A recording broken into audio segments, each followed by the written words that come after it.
what leeway. This is our favorite. So go ahead, enjoy.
De commissaris Bezaki. Oké, we doen namens jou.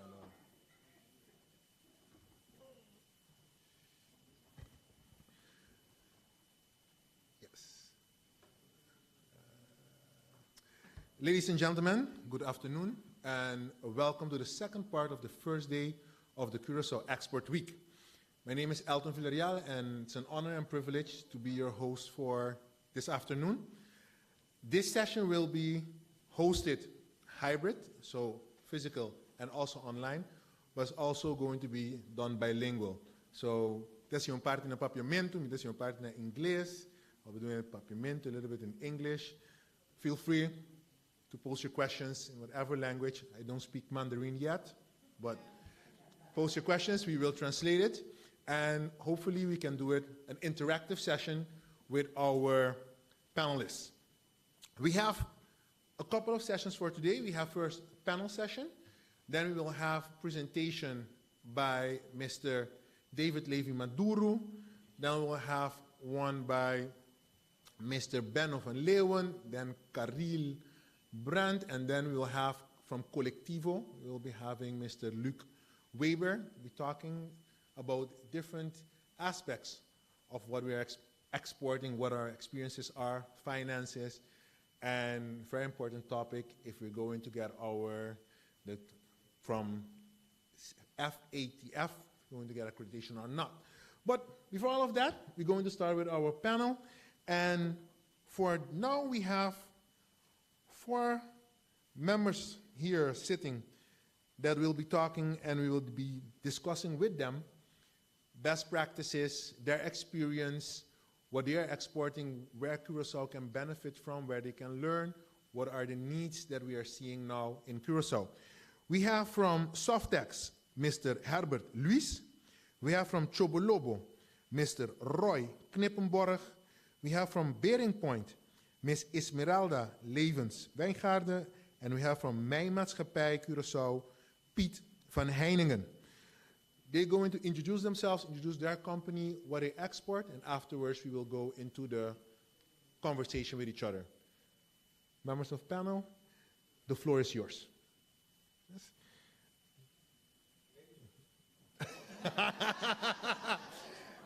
Esmeralda, you see, I told you. Can you? Hello? Yeah. Yes. I was thinking I'm going to sit in the middle so I don't have to go first, but okay. All right, my name is Esmeralda. I work at Bering Point Caribbean, and for 25 years we were a consultancy firm, an IT consultancy, in the Dutch Caribbean market, and we were all over the place. We did automation implementations for CRM in the tax domain, for SVB, for e-sites, making websites for clients. Anything in the IT domain, we were ready to take it on. And then in 2017, we changed course completely. So we did that 2 ways. First, we decided to only focus on 2 domains, the tax domain and the social benefits domain, with 2 products in the tax domain and 1 product in the social benefits domain. Not anymore work for each customer separately, but really create products and market those. And the second change we made was to only focus on small island developing states. So we got rid of a lot of our business, almost all actually. We were left with only 2 customers, and then we went from there. And then so in 2017, we've been growing every year. Between 2 and 4 new customers are added to our portfolio. So now I'm proud to say that we are doing business in 17 countries worldwide, from Greenland to Samoa to Ghana. We're like all over the map, all from small Curaçao. Thank you very much, Esmeralda. Esmeralda, since they choose you, you can choose who's the next member now. I'm going to say you, since you nominated me. I thought so. Thank you. No problem. My name is Pieter van Heiningen. I am the general manager of the Mijn Maatschappij, Curaçao Mining Company. Mijn Maatschappij, Curaçao BV is a very old company. It established in 1912 in Amsterdam. But before that, they started exporting phosphate, a very good high-quality phosphate from Fuikbaai. That was in the time that John Godden had discovered phosphate in the Tafelberg, Table Mountain, Curaçao. And he started in 1874 after he first went to Klein Curaçao because they discovered phosphate over there first. And when it was, the reserves were not as much, they also discovered in the Table Mountain a lot of phosphate. And that was actually the export, how you said it, beginning of Curaçao. And we still do that. Different, but we don't use, we don't have phosphate anymore, not in the quantities we used to export. But the mining company has a very pure, good quality calcium carbonate. That's limestone with a high purity. And I started in 2001 as the export and import manager. And they asked me, this is your office, and try to export as much as possible. And that was a challenge, because we exported to Guyana a little bit of leftover phosphate, and that we did with very old ships coming from Guyana to pick it up. And the only planning I had was look at out of the window. If you see a small ship, it's yours. You have to fill it up, and then it's your export. That was in 2001. That was about 20,000 tons a year. And now we export about 275 to 300,000 tons a year, and mainly aggregates. So what we produce at the mining company now is pure aggregates, crushed stone, crushed sand, and that is used for constructive building, like for concrete, for asphalt, and for prefab blocks, pavers, etc. Mostly of that product we use in Curaçao itself. So when we export, it's only 20% of what we locally produce. The mining company is one of the big, always has been one of the big producers of sand and concrete, aggregates for concrete and asphalt. My challenge was, in that time, is to find a way to export more to other islands as well. And one of my biggest challenge was to find vessels, because you can imagine bulk cannot be containerized as easy in big quantities, because for concrete you need about 2,000, 3,000, up to 5,000 or 6,000 tons shipments to have an effective freight rate to the other islands. So I found out a companion, and he was into ships. He worked at the CPS as a crane driver, but he knew about ships, so he helped me out looking for vessels, and so it started.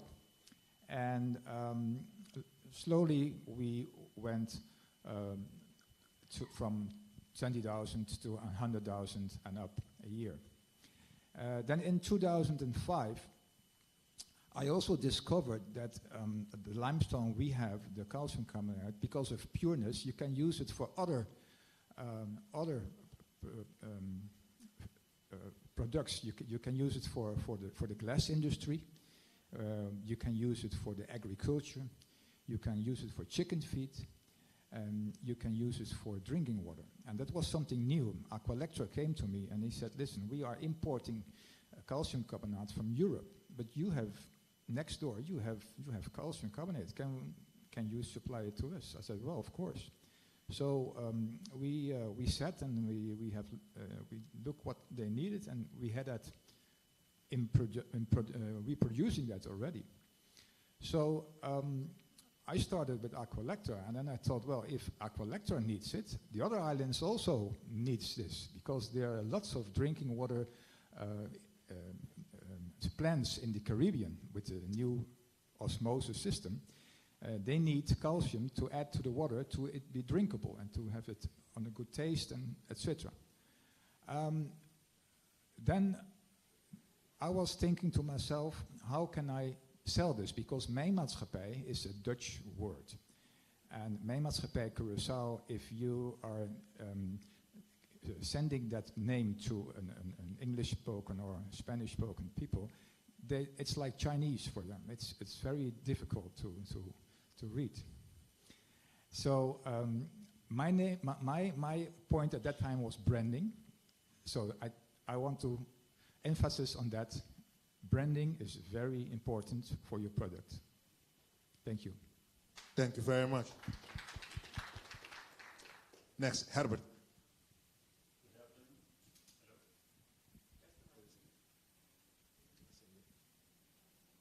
Hello. Good afternoon. My name is Herbert Luis. I'm the General Manager at Softex Products. Lucas Products is our name in Curaçao. The company exists already almost 47 years on the island. Here is where we started. Paul Liu started converting paper tissue, bed tissue, kitchen towel, napkin.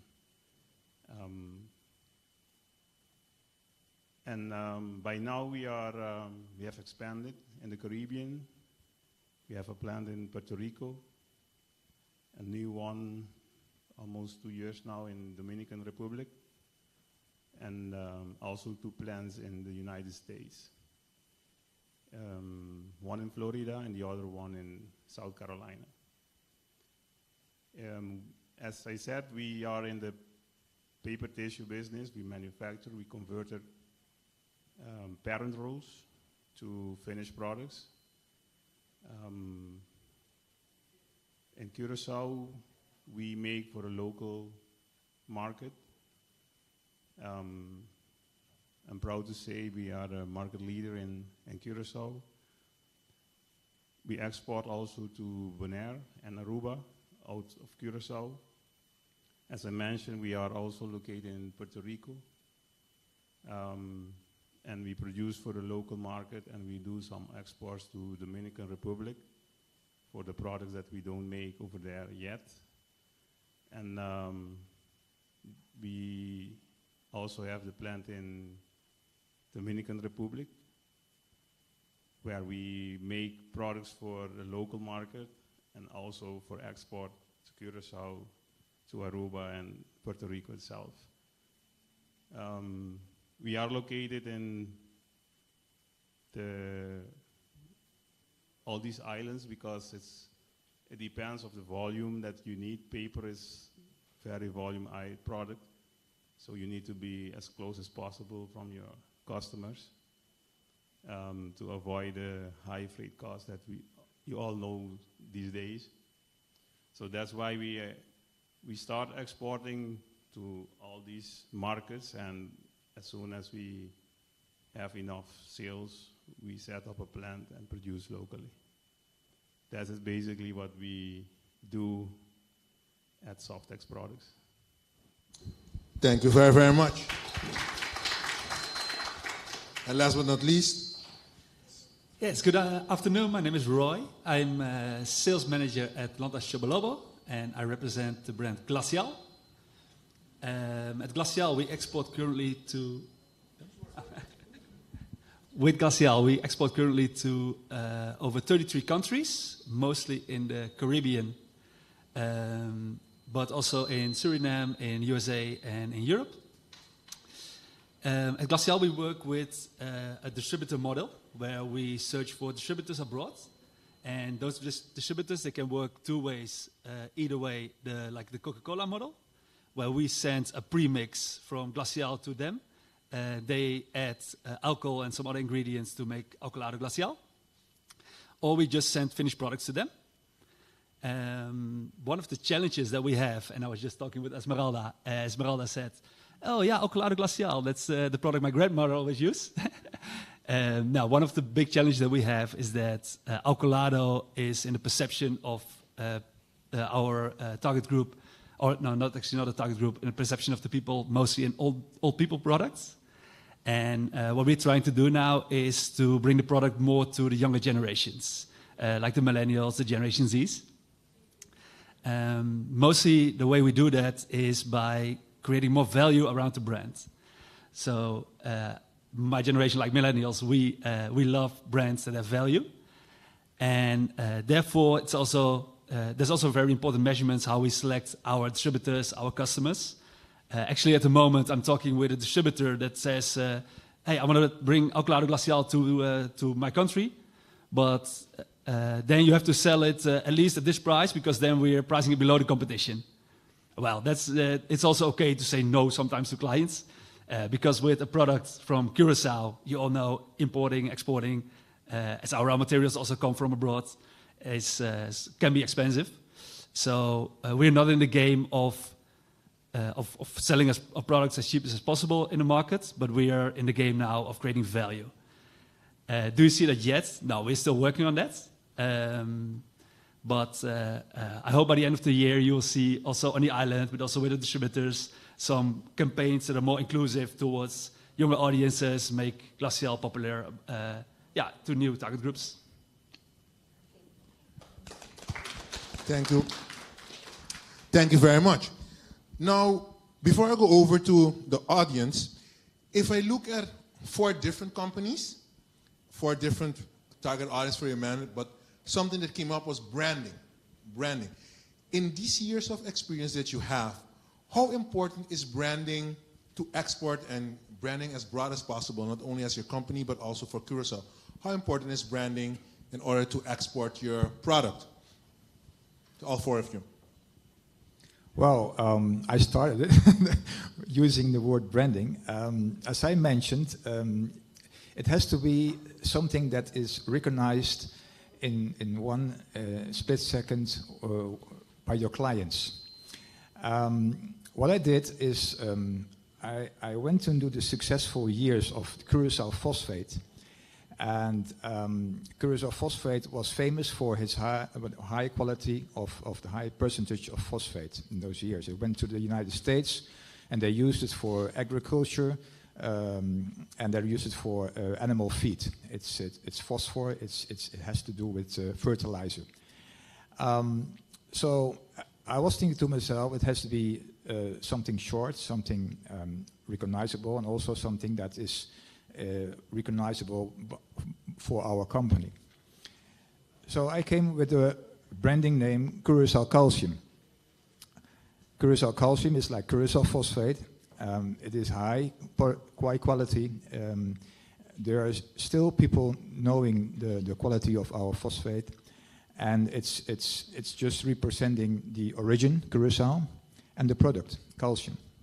And that is very important to use in your correspondence, your brochures, your emails, so they are aware of that there is a product available in Curaçao which is calcium. What I can say about branding in the Caribbean, where I used to work more, not all the markets, at least in the paper industry, is branded related. Some of the markets where we operate is pricing. And, but you also have markets that are really branding focused, oriented, and then you need, if you want to enter those markets, you need to have a good branding. As far as we're concerned, we branded, of course, the name of our company. It's not just Bearing Point, but it's Bearing Point Caribbean. And that indicates that we are a small island, just like the islands in our market. And that also rings a bell for the smaller islands in the Pacific, like Samoa and Marshall Islands and Cook Islands, etc., etc. Our product itself is called the MTS, which is really easy to pronounce in all languages. It stands for the multi-tax solution, and that's because a lot of UK-based islands that are part of the the Kingdom of the UK, they have multiple taxes. So the fact that we call it multi-tax, they already know that with one system they can cover all their needs. But besides branding, we also we have a lot of persistence. So we go to all the tax summits that are worldwide. We keep calling. We keep, if it's a special holiday at one of our clients or prospective clients, we send them a message. So we keep at it. We also organize a tech summit whereby we invite clients as well as prospective clients to Curaçao, where they can talk to each other about their experiences using our products. And we also created a network so that they can also visit each other and learn from best practices from them. So networking is big with us, part of our branding, I would say. Persistence, because sometimes we start communication with a prospective client and then 5 years later we get the contract. But we keep at it. We just don't lose focus. We remain very, very focused.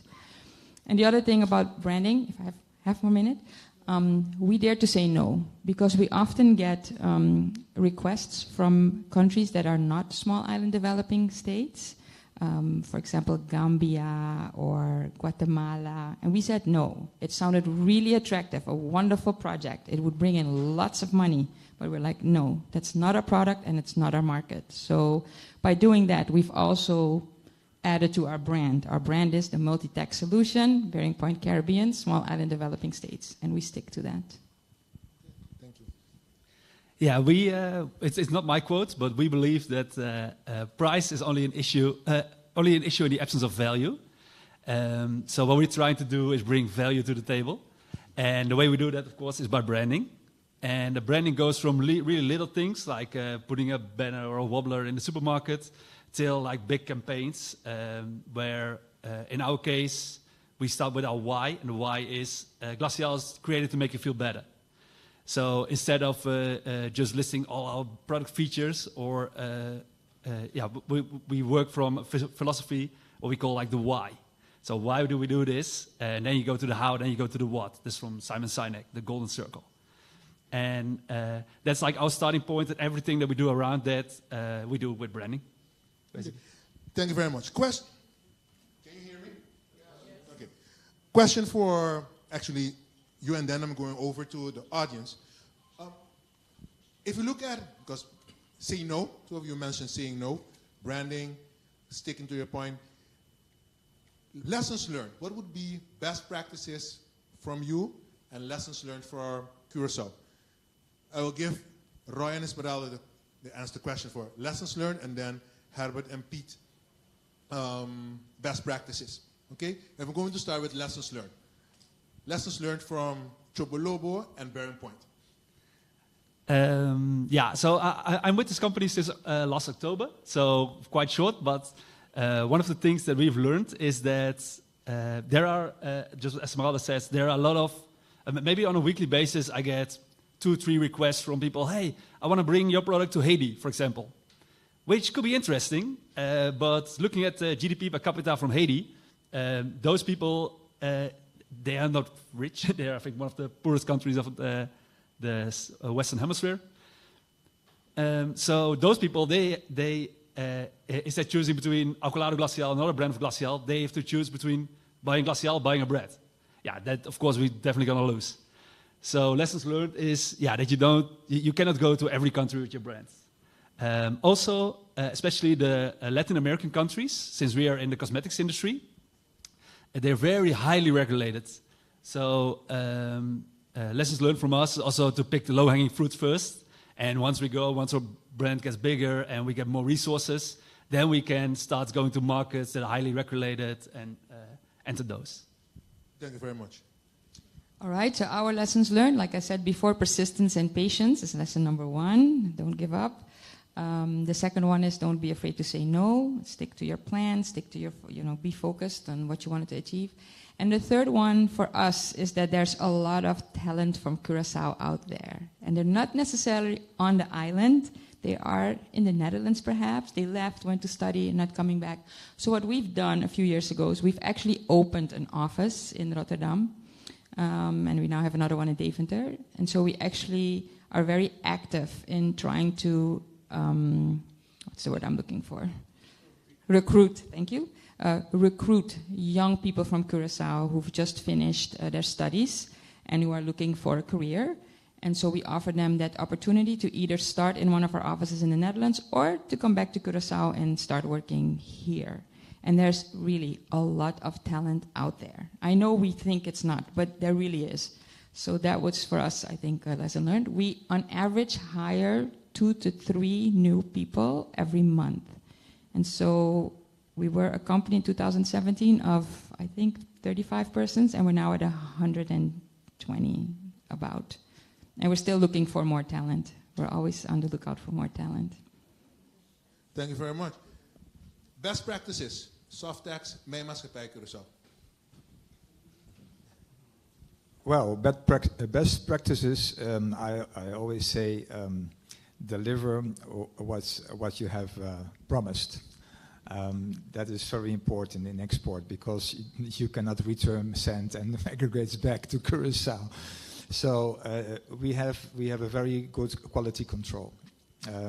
It will not be exported if the quality will not meet what we have agreed on. So that is very important, and especially for exporting. And also, long-term relationships are very important. Why? Because as you have an export client, they're looking for comfort, they're looking for consistency, and they're looking for service. And the service we provide is giving them the whole package, including not only FOB, but we are bringing them to them with our vessel services. So that's just our best practice. Thank you. I want to add to what my colleague just said.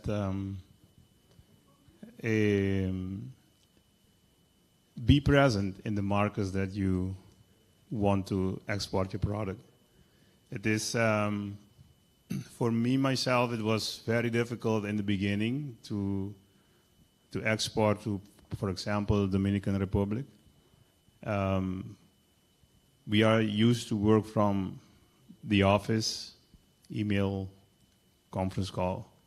But the Latin America culture is more face-to-face. You have to show up, you have to be present if you want to sell anything. So our neighbors, they expect that from us.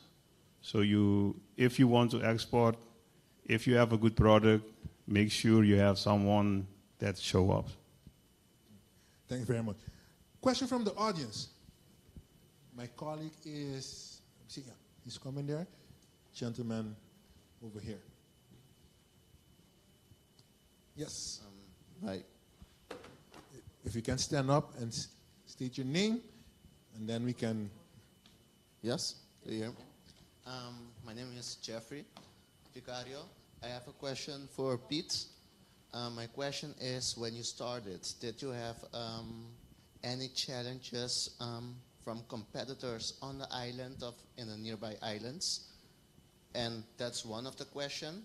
For example, the calcium that you want to brand like Curaçao calcium.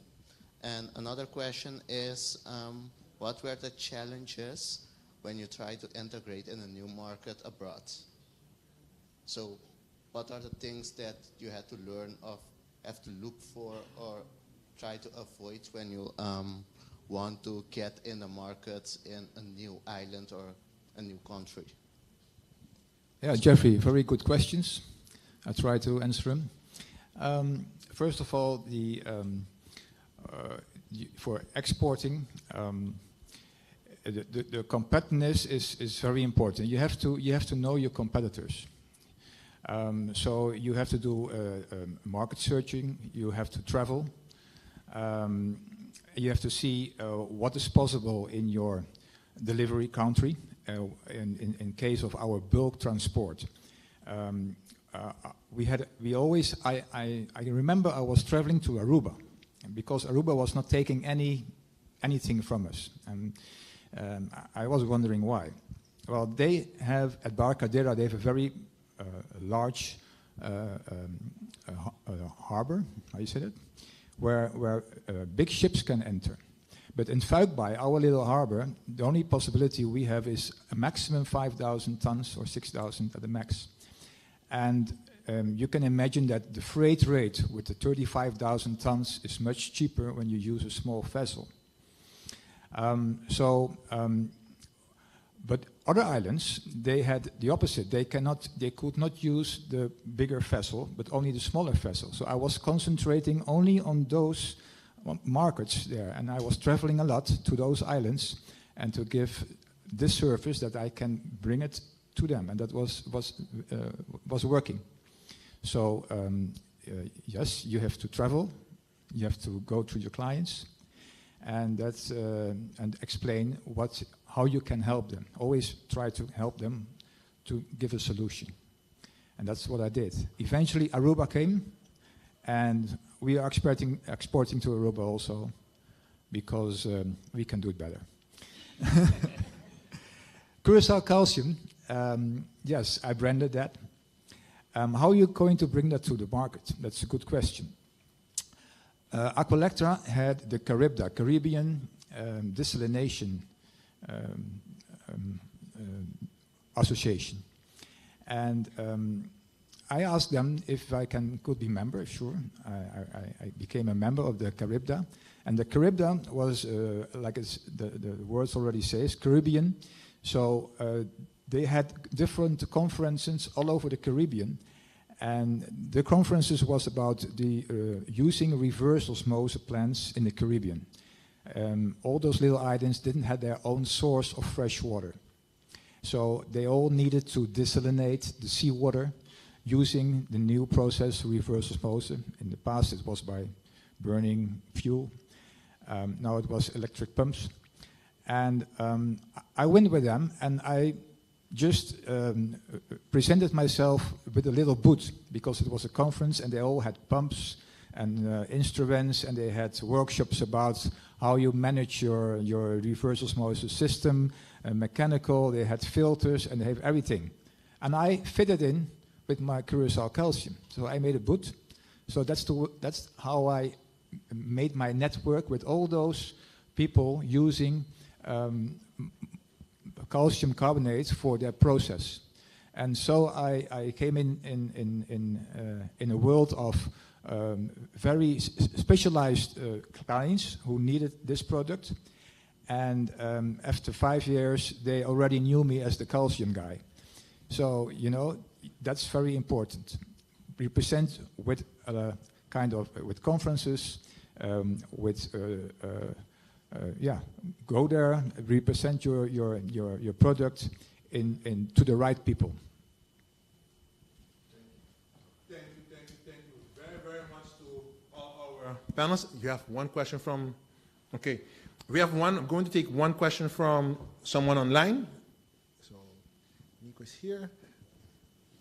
Thank you. Yes, I'm asking the question on behalf of Rooney Calmera. He asked, what challenges have you encountered for exporting services? I think it's for you. The challenges we encountered were especially during COVID.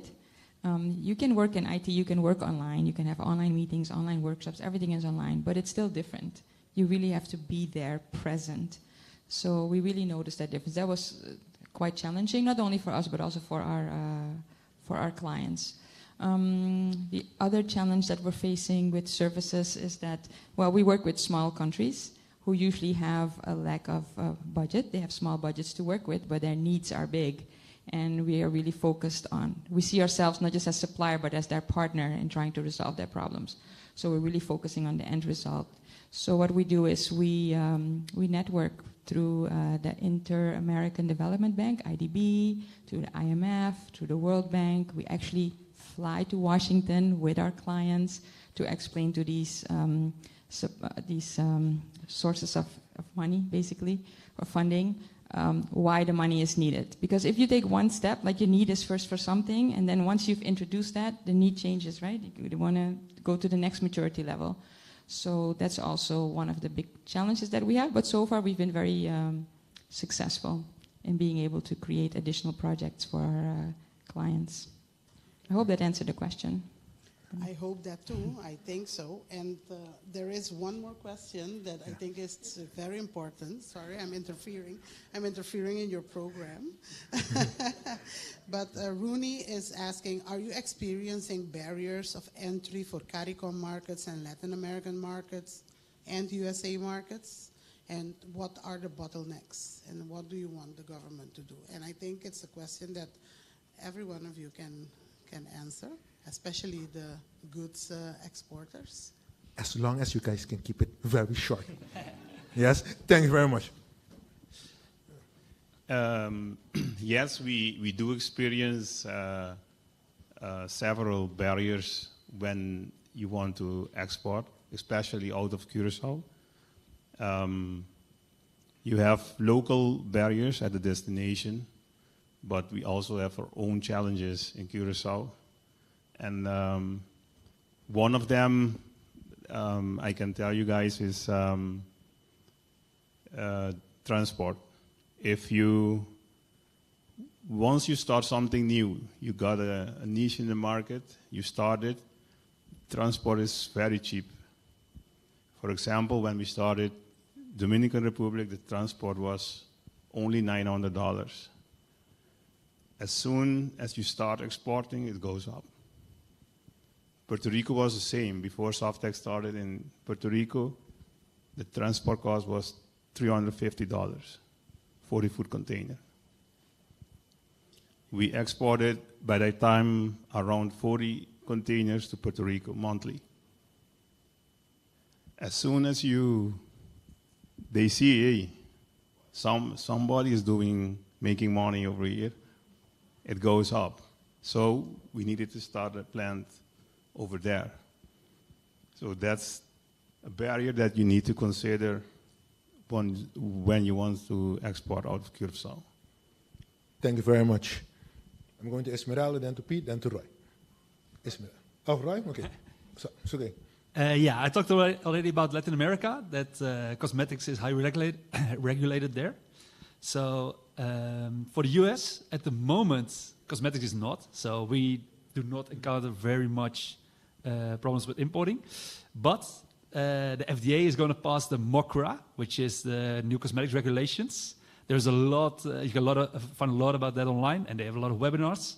But basically what they say is you need to have a US agent soon, you need to have a food facility registration, which is a challenge in Curaçao. Yeah, and a couple of those regulations, but yeah, that's very easy to find online. For us, I echo everything that was said before me. We encounter the same, roughly the same. Of course, we're not in your sector. But for us, it's also, we are growing. We try to add 2 new customers every year to our portfolio. And for that, we need good people. And some of them are not Curaçao, but they're from other countries. And it's very difficult if they are family persons with children, for the children to find a good school, to get their work permits. Those things need to go a lot faster and smoother. Hello. For about the CARICOM and the USA regulations, for CARICOM, if you have a special product which is unique, it's easy. Yeah, we have a very pure calcium carbonate, and they cannot find that elsewhere so very quickly in other CARICOM member islands. And we are closer by, so with our freight rate, it's cheaper. For the USA, you need the HS code. Who can help me with that? Harmonized standardization.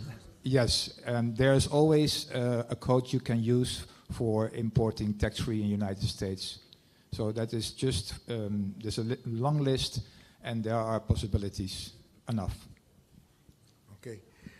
I want a big round of applause for all our panel members. Thank you, Herbert Ries from Softex. Thank you, Roy Knippenborg from Chobolobo, Esmeralda Levenswijgaarde from Bearing Point, and Piet van Heiningen van Mij Maatschappij. We're going to go over fastly, but just wait a minute. Just wait a minute. We're going to go over fastly with our next speaker. But before that, we're going to give others a chance so you can leave, and then we prepare the stage so David Levy Maduro can take the stage in a few minutes. So 5 minutes, and then the floor will be for David Levy Maduro. Thank you very much. Yes.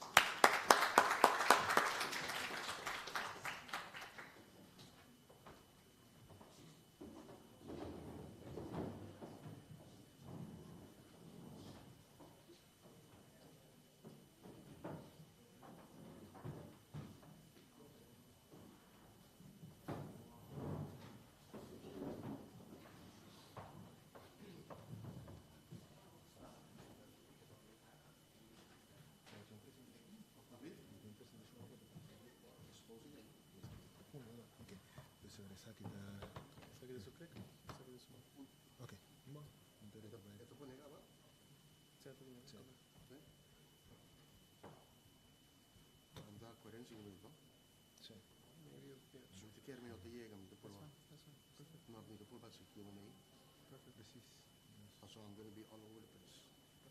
Esa yung lumay mo baka na kanina. Completamente. Wala ko online. Camera tira yo, eso no te tiro bien. Aquí no tayo best view pero wala ko kaya niyo. Wala ko kaya niyo mo ko kaya kana. Sina te. You know all about it. Yes, but yes. La ese também quer acender o aqui kana? Kan dame se ma. Ese Amita si para kinana, amita si Q&A para ver junto con Nico atrás. Okay. Feedback. Bon. Okay. That was our 5 minutes. So, thank you very much. So, our next speaker is David Levy Maduro, and he will be talking about innovative payments solutions by CXPay. A whole broad scala on different things, payment solutions, how can you increase your presence, because we heard presence going to somewhere, but how can you increase your presence by having proper paying solutions just here? So that's what David will be talking about. Just a brief bio from David. David has worked in different industries, including telecom, ICT, sales and marketing, food and beverage, and now in e-commerce. He's one of the founding partners of CXPay, who since 2016 has been providing payment gateway and e-commerce solutions to merchants in partnerships with several acquisitions in acquiring bank across the LEC region.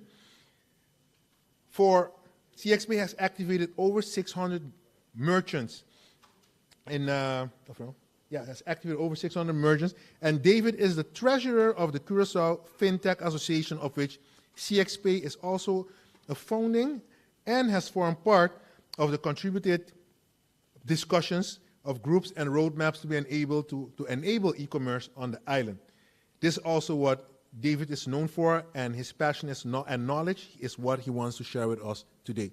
With you, David Levy Maduro. Yes.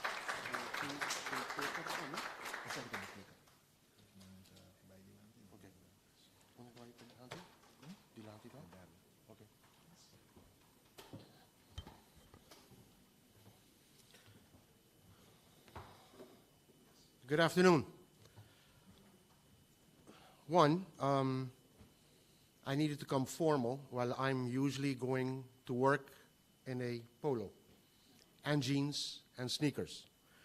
So I'm going to do the radical one, and I'm going to take off my jacket. Kind of what I saw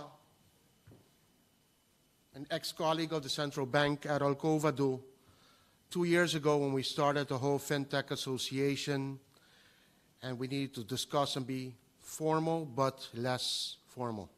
So thank you to all who have organized this year's Curaçao Export Week and for inviting CXPay to pass some of its experiences and what we can assist the Curaçao market to receive payments from the regional and international markets into your own local bank accounts.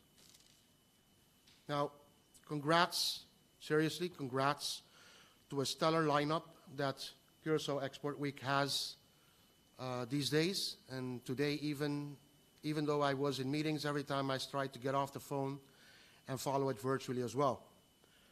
So, and my colleagues asked me how come my presentation doesn't have any smart words to end the discussion with or the presentation with. So I'm going to start them out with, and they're going to be brain teasers, so people wake up after that lunch. Innovation knows no history. And then not just because we're in the central bank, but because of the business that CXPay is in. You would not get this easily from others, either partners or competitors. You will not hear this. Settlement and a trust in settlements. So it's all about technology, and it's all about receiving those funds in your own bank account.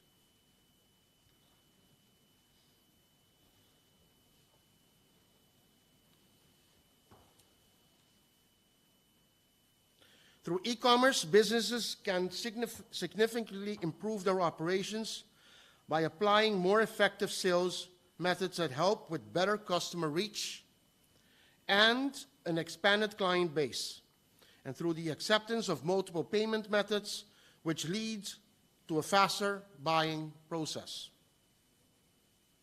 So primarily, CXPay is offering gateway services. For credit cards, for debit cards, no, not PIN debit, but debit cards, which nowadays is more frequently getting into the Curaçao markets and the Caribbean. Local and international payment methods like Ideal, Software Banking, Bank Contact, BitPay, Alipay, China Pay, China Union Pay, Elo, etc. And local payment methods, but of Curaçao itself. We also have cashless solutions, events-based, off and online, gift card programs, loyalty programs. We also have crowdfunding solutions like a GoFundMe account here in Curaçao with a local bank. It's a donations-based crowdfunding solution where we have a custodian account. It's an easy setup, no monthly, no setup cost. We also have an e-wallet. We have a technology in place where we white label and provide others with e-wallet solutions. However, our own e-wallet is coming up very soon and is launching very soon in a different country. And when it's all and improved, tested, worked out, workable, we'll bring it to Curaçao. And last but not least, we can also offer hardware in two forms.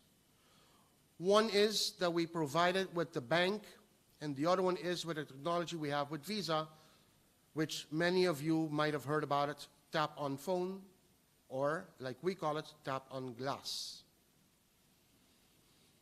So with gateway services, we provide mostly an e-commerce solution, the simple, fast, and efficient way to process credit and debit cards online. Mobile payments, secure on-the-go payments via a platform which is agnostic and on mobile apps.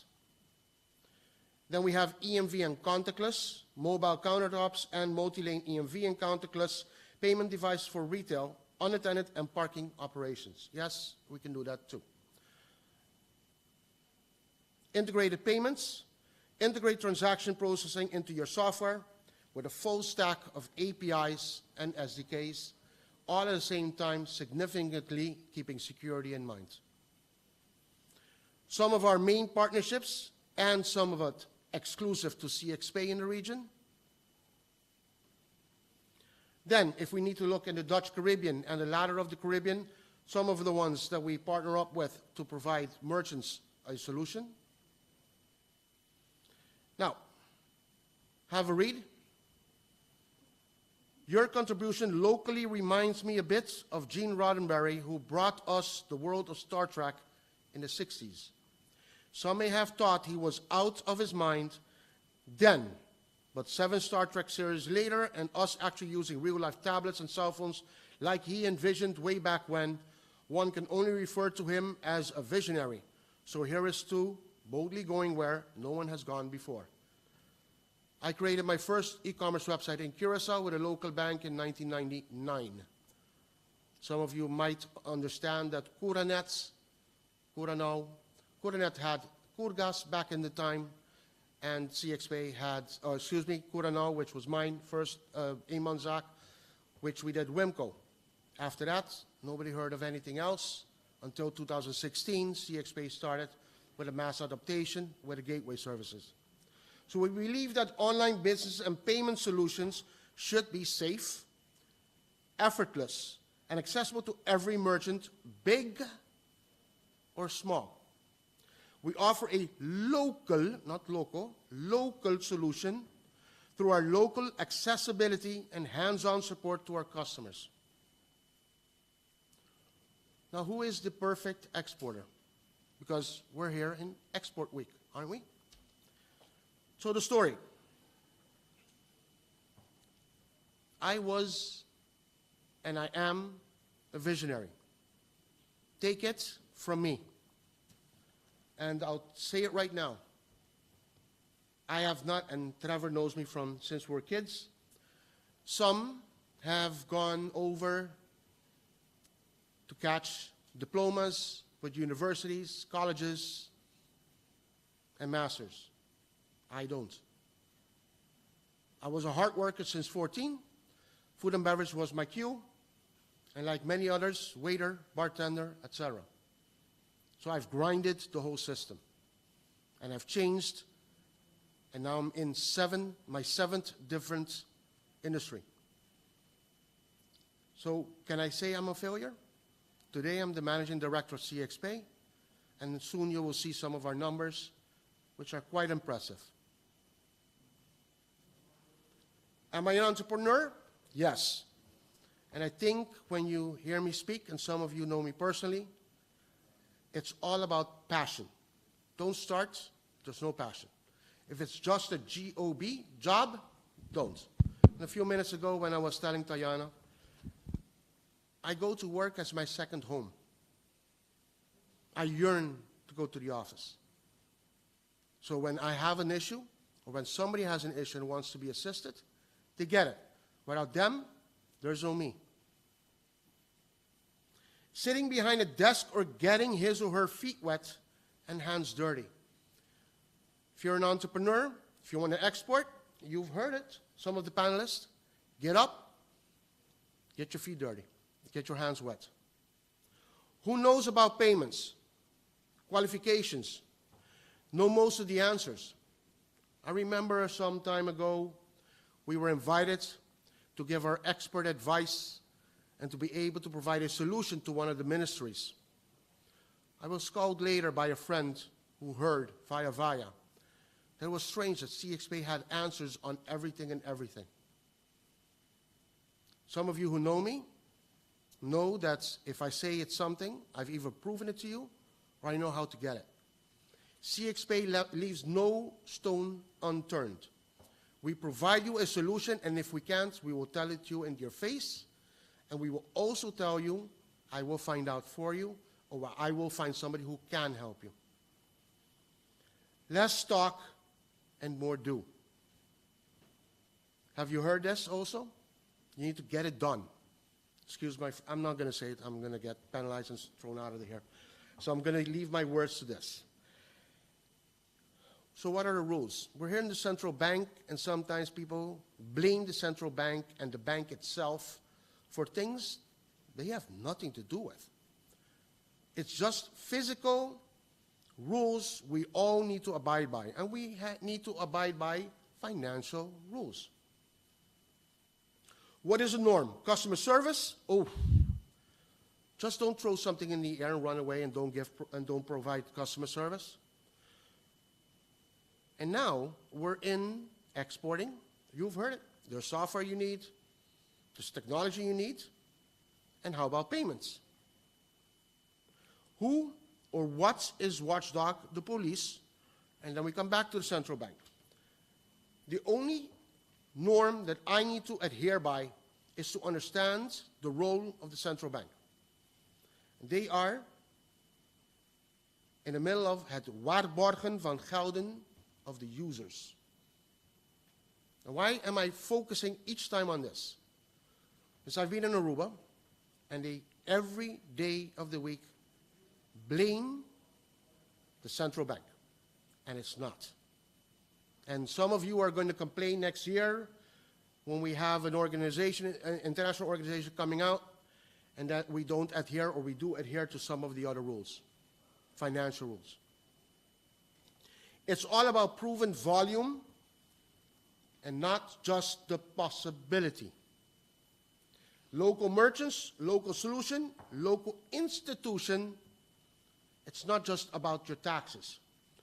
When you right now have a solution and it doesn't provide local payments into your own bank accounts, where is the confidence, where is the trust?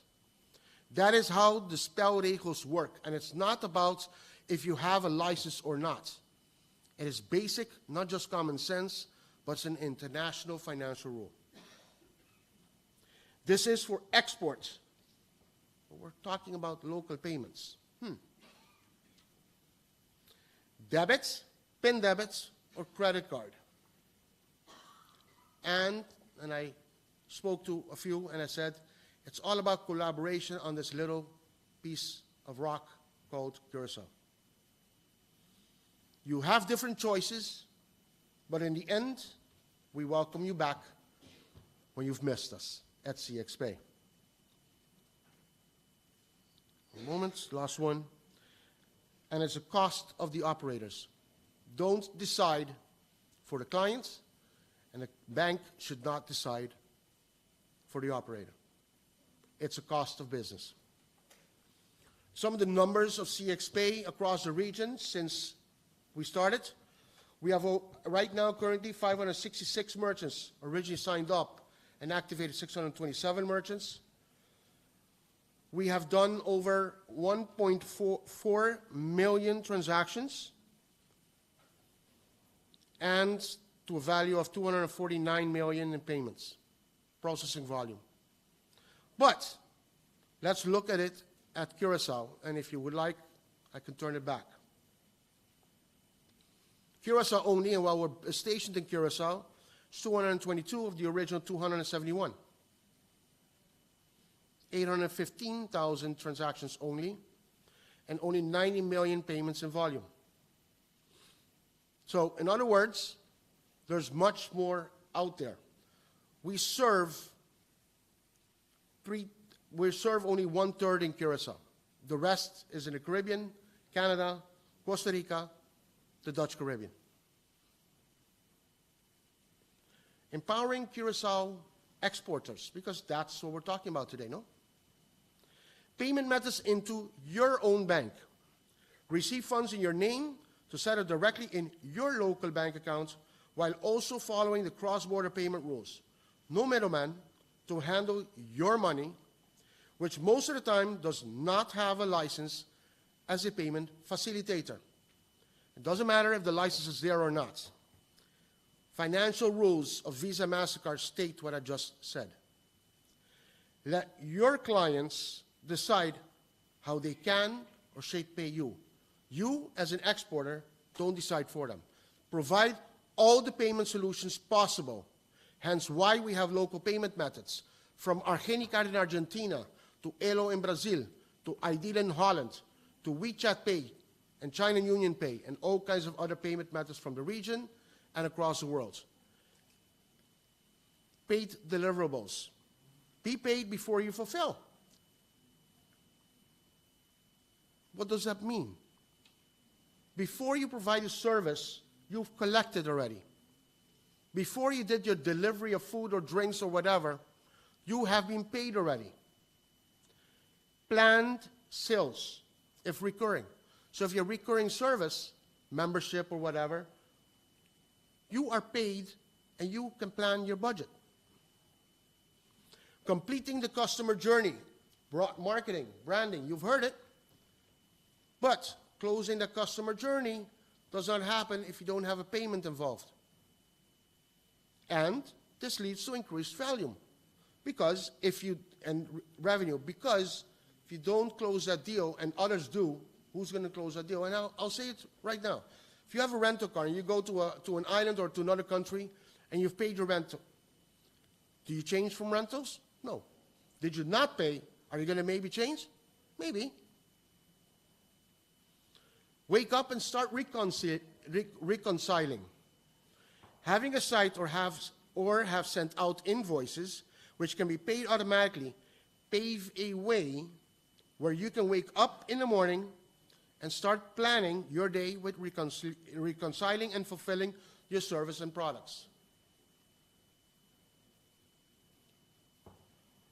Types of payment methods and options to receive funds in your local bank account. So following the cross-border financial rules, no middle person without being licensed or at least adhering to international rules should be in the picture. Let your clients decide, that's what we talked about, how you should get paid. Don't decide that they should send a check. Don't decide that they should send you a bank wire. Some of the payment methods we can offer, and there are over 100, I just set a few of them in here.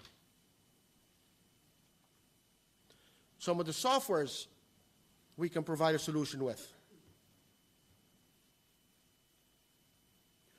An example, something very easy, a hosted payment page, a link, you put in your details, and you pay. Some of the items we are active with at least one or more merchants, all the way to Guam, Saipan, and some other countries, and they're only growing. Some of the solutions and business types we've provided a payment option to, from anything and everything.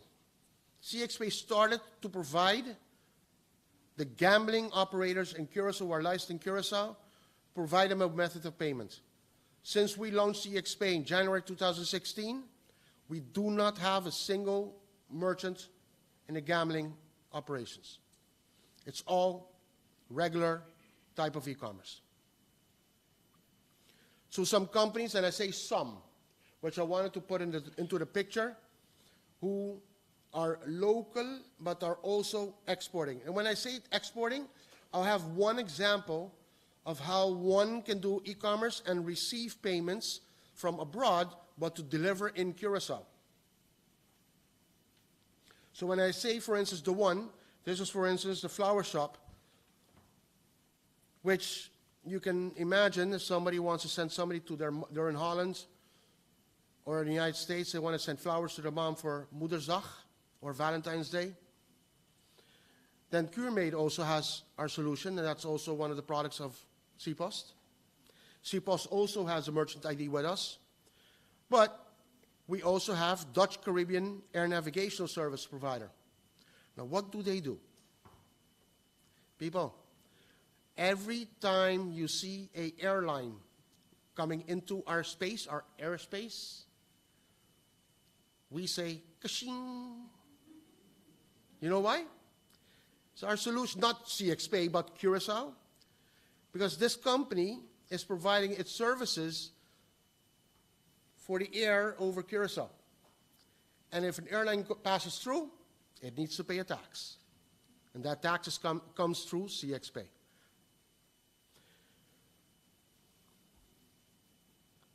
Our event digital token solution.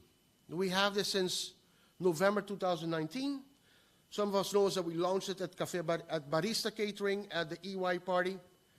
And then COVID knocked on our doors. Nobody had parties. And we had a lot of dollars in machinery and technology which couldn't be used. But everybody knows the big parties in the United States, in Europe, Colombia, Mexico, everywhere, where they have a wristband or a card, where they top up onto the card or wristband, and they use this as a payment option in the party. And if there's internet, we have nice, rich data that one can make sure to have reports. How much was used in that bar? And how much of what? How much has been topped up? And at the end of the party, at the end of the organization then has suddenly, in frigadiwo, know how much that cashier needs to cash out with.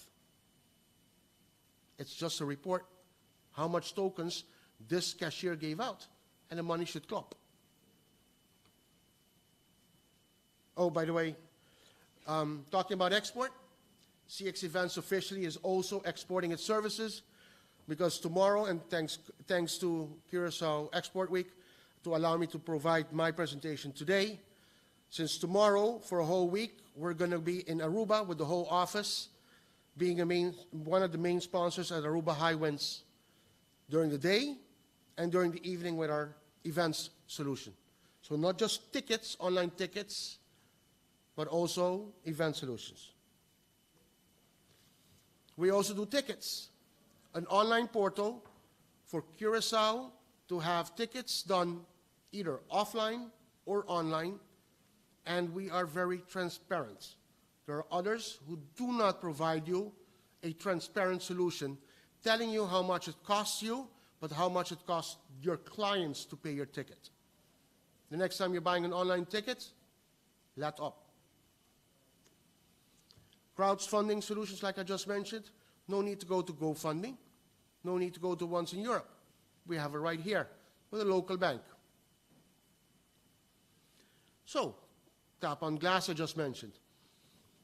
If a bank, local bank, or regional bank partners up with us, we have the technology through partnerships that we have and collaborations where they can provide a solution as a tap on glass. That means the card is contactless and they can tap the card. Or we provide a hardware that connects with the Bluetooth and they can swipe, tap, or dip.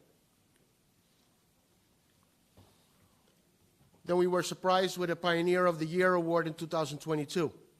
I think that is because of our excitement that we try to provide in this payment industry. Usually what happens is it's so boring, people sometimes fall asleep. We try to keep it more active every single time. You've heard about Curaçao FinTech Association just now.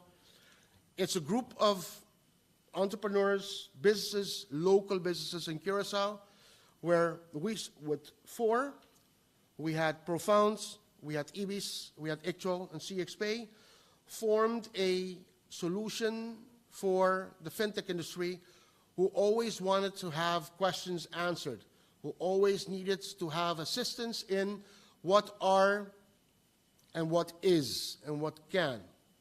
So, what do we stand for? The purpose of representing the interests of the fintech companies, organizations on the island, be the official sparring partner for government, institutions, and stakeholders. And the achievements we have done so far: assisted with the EMI, Electronic Money Institution license, virtual assets regulations, and basic payment accounts, and an endorsement from the Central Bank of Curaçao and St. Martin to become the official representative organization for the fintech market in Curaçao. In other words, if you are a fintech company, join the CFA. We're a founding member. I'm the treasurer. You just can go to curefin.tech. You can sign up if you are a fintech organization. Remember the fin and the tech, the financial and the tech? That's how we joined.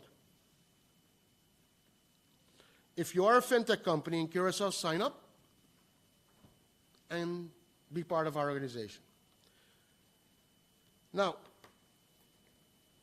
I'm going to let you, and I purposely had this presentation done shorter while Sam said, "Ooh, that's going to be a long one," because I love to spar. And people know that I don't hold back. And usually when I say something, I have it either backed up or proven already. But CXPay has many solutions. We have many services and products. Why? Because we want to be in every corner of the business where there is a transaction. Some people say, well, e-commerce is expensive. It is. But let me go back into 2016, where we had a merchant, and I'm going to say the name in a few minutes, where we had a merchant who mentioned to us that she needed to be throughout the Caribbean with her cookbook. Her cookbook needed to be selling throughout the Caribbean, even if it was going to be one book in a year. So we're like, okay, so it's going to be a cost. She says, no matter what the cost is, that's the cost of doing business. So we provided her a solution. Since then, her e-commerce picked up, and she's doing outside cookings and all kinds of other activities, and you can pay her online for these pop-up events she has. And this is Thelma and Luis, who sells her cookbooks through the website. And she found out, again, everybody says it's tough to export your products into the Caribbean. Well, through CPOS, she got away. And she's exporting her books. And with that same e-commerce solution, she's providing local and others a solution to either pay for her book, pay for the pop-up events, etc. We have the Lions and other organizations with physical presence, and they need to get funds. Funds for what? Well, it all depends. Do you need funds for your business? That's not the one I'm talking about.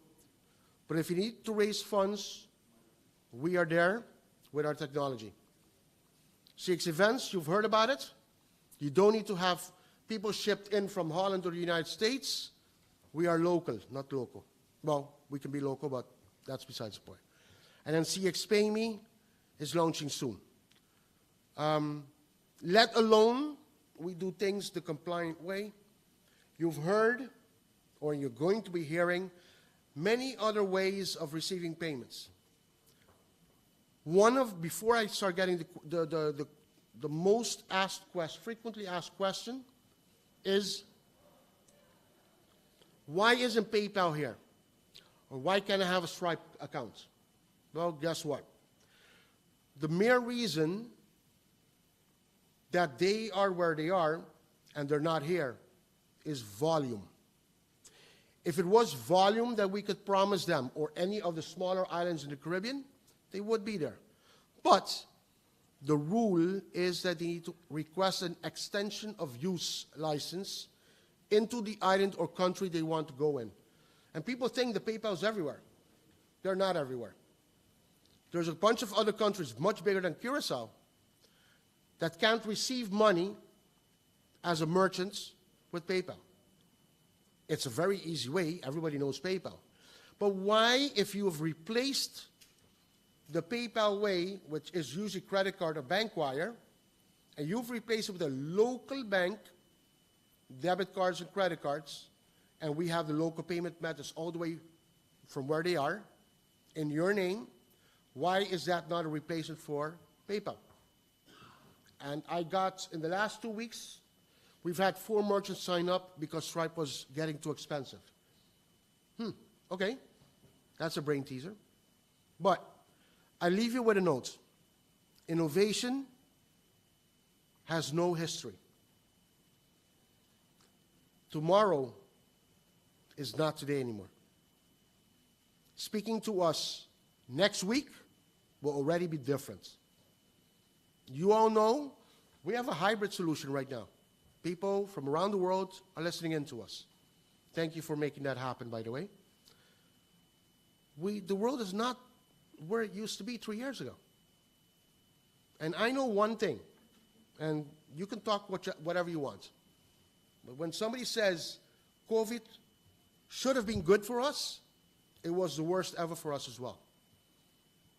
We went to 1/10 of what we were used to until November 2020, because suddenly we had to sign up all kinds of merchants in other opportunities, and not just in the tourism and the airline industry. Because yes, we have DV, we have Easy, we have Jetter, we have Winner, but if those flights don't leave, nobody gets paid, there's no income for CXP either. If those tourists don't get money, we don't get money either.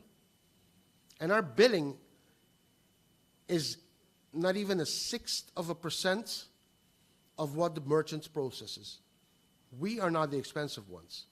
But if everybody starts processing locally, banks can start lowering their fees.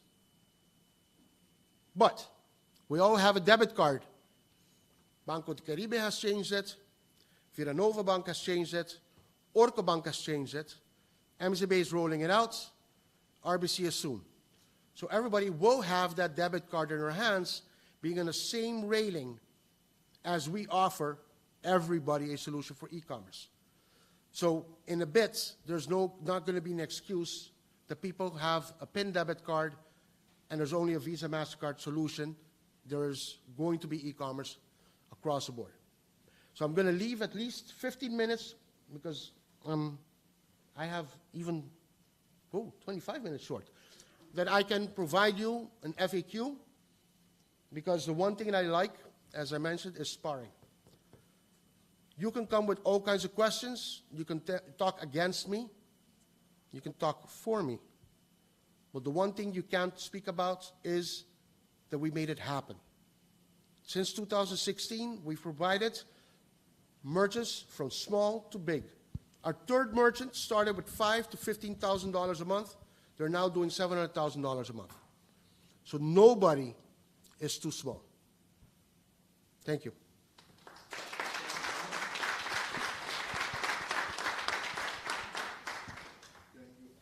Thank you very much.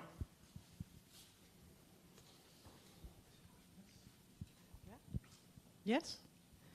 Hi, David. I have a question because I was very happy to see CXP come with the To Fund Me page to do local crowdfunding. But if you now go to the page, there are several projects there, and all of them are at 0%. Nothing is happening. So it's very discouraging to think like, okay, am I going to try to go do a GoFundMe myself if all of the other projects were not successful? Okay. So what do you think is the reason for that? There's two ways. One is the organization itself who is having the funding, because what we are we're the portal. We're the technology. You don't have to do that. We'll take care of that. However, I do find many ways to promote. But if the organization itself doesn't do anything, I don't want to say why should I, but I just did. It is a two. It takes two to tango. What you don't have on there are the completed ones. Well, you should put them on there because No, it because looks like once you're done, they're done. We're not going to Yeah. show them anymore. Okay, but I mean, me as a customer, if I go to your page, I don't see. It doesn't look. Very look true. enticing because it only shows failure. Very true. Basically. So, you know, if I want to, it's a very interesting solution for film funding as well. Also. But I mean, I understand if people go onto the site, you know, it has to be attractive too for funders to actually go here, look at what projects are available Correct. for funding, to actually give them funding. So if the page doesn't attract funders, then it won't work. Very true. Can you give me 2 months and reach out to me again? Yes, Because please. last Saturday around 11 o'clock in the morning, I gave the inspiration to a developer to come up with a better site. Awesome. So give me 2 months. Regretfully, I have other caps and doing many other things, but definitely. Thank you. Any other questions? Bamba Mizi. Bamba mi. No, then I have a question. I have a question. At the beginning, you said you're rolling out another part of it. No. Yes. You're rolling out another part of it.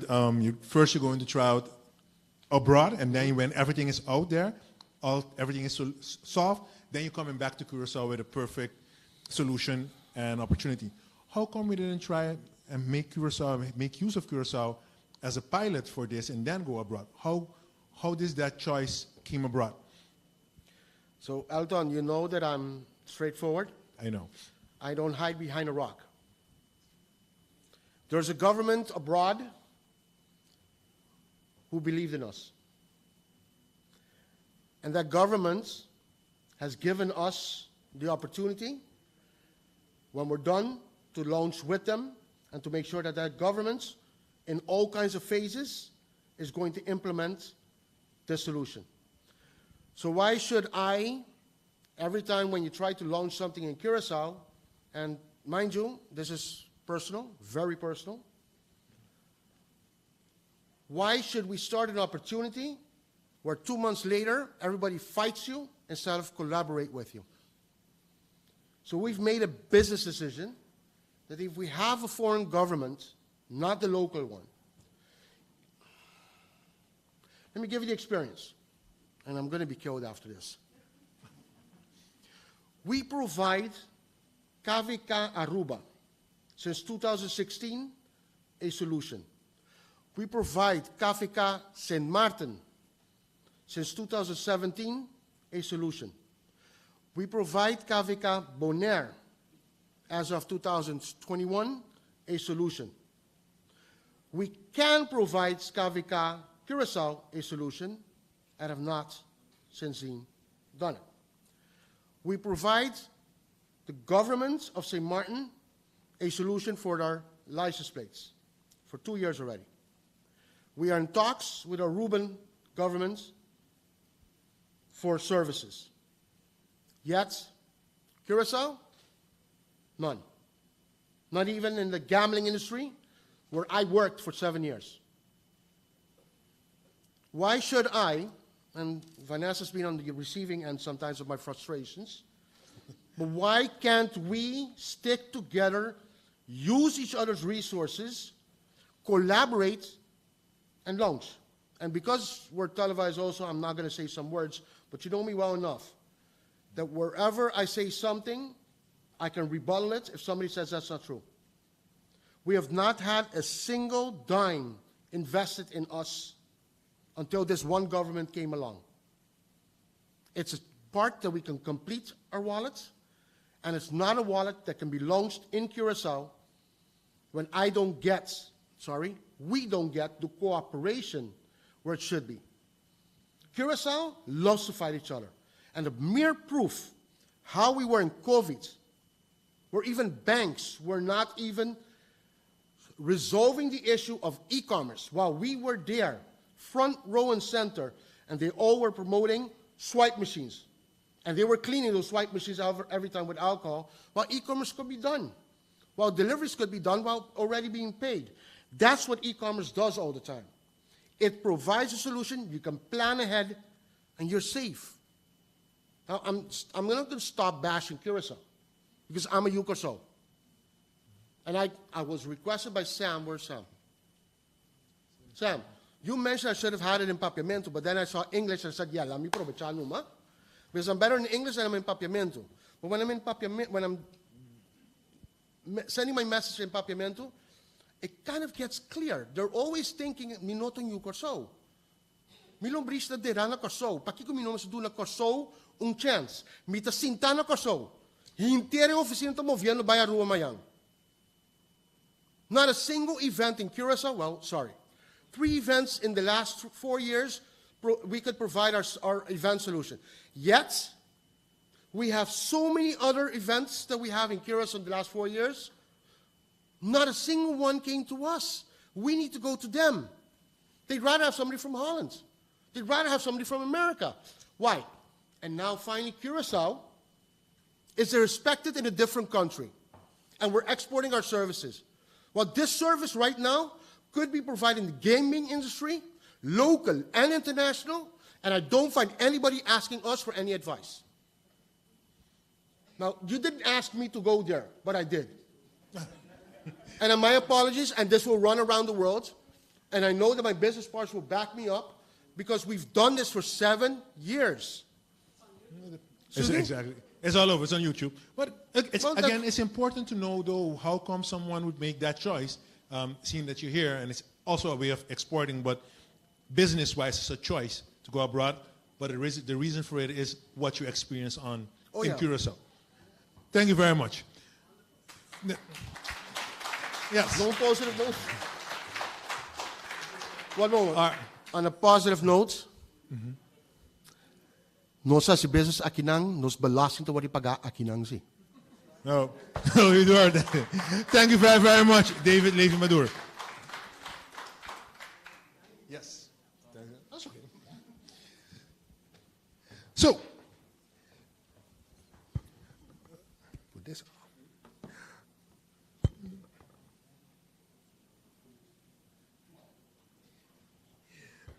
Yes, our next speaker is going to be giving a presentation on the upcoming FATF evaluation in Curaçao, the opportunities and the threats. His name is Mr. Benno van Leeuwen, and he's a fraud and compliance expert, forensic services Caribbean, and compliance services in the Caribbean. So, I mentioned this already in the beginning, there's a lot of things going on. There's going to be the evaluation of the fifth, and let me mention it correctly, the fifth assessment is coming up. It's going to start in 2024, the first round. So what does this mean for Curaçao? How would this help us, or if we don't get this, how would this affect us and has an impact on us. Mr. Benno van Leeuwen held a position at the Central Bank of the Netherlands Antilles and later as a financial analyst for the Unusual Transaction Reporting Center, now known as FIU. And he was the director of the FIU from 2004 and to 2005. Mr. van Leeuwen followed multiple courses in the field of the fight against money laundering and financial terrorism, locally as well as abroad. He has been involved in organizing several training seminars and has given lectures for financial institutions and compliance officers in the Dutch Caribbean, the Caribbean Financial Action Task Force, CFATF, and Egmont, of which organization he was also a board member. Since 2005, he is part of the Compliance Caribbean team, and currently as the managing partner of that organization, he is very active in providing compliance services to many financial institutions in the Caribbean region, including outsourced compliance officer, training sessions, setting up compliance frameworks, auditing compliance, etc. As a certified anti-money laundering specialist, he participated in several task groups whose purpose was to effectively increase the fight against money laundering in the Dutch Caribbean and is organizing many training sessions. Mr. Benno van Leeuwen is currently also the president of the Association of Certified Fraud Examiners in the Dutch Caribbean. Without further ado, Mr. Benno van Leeuwen.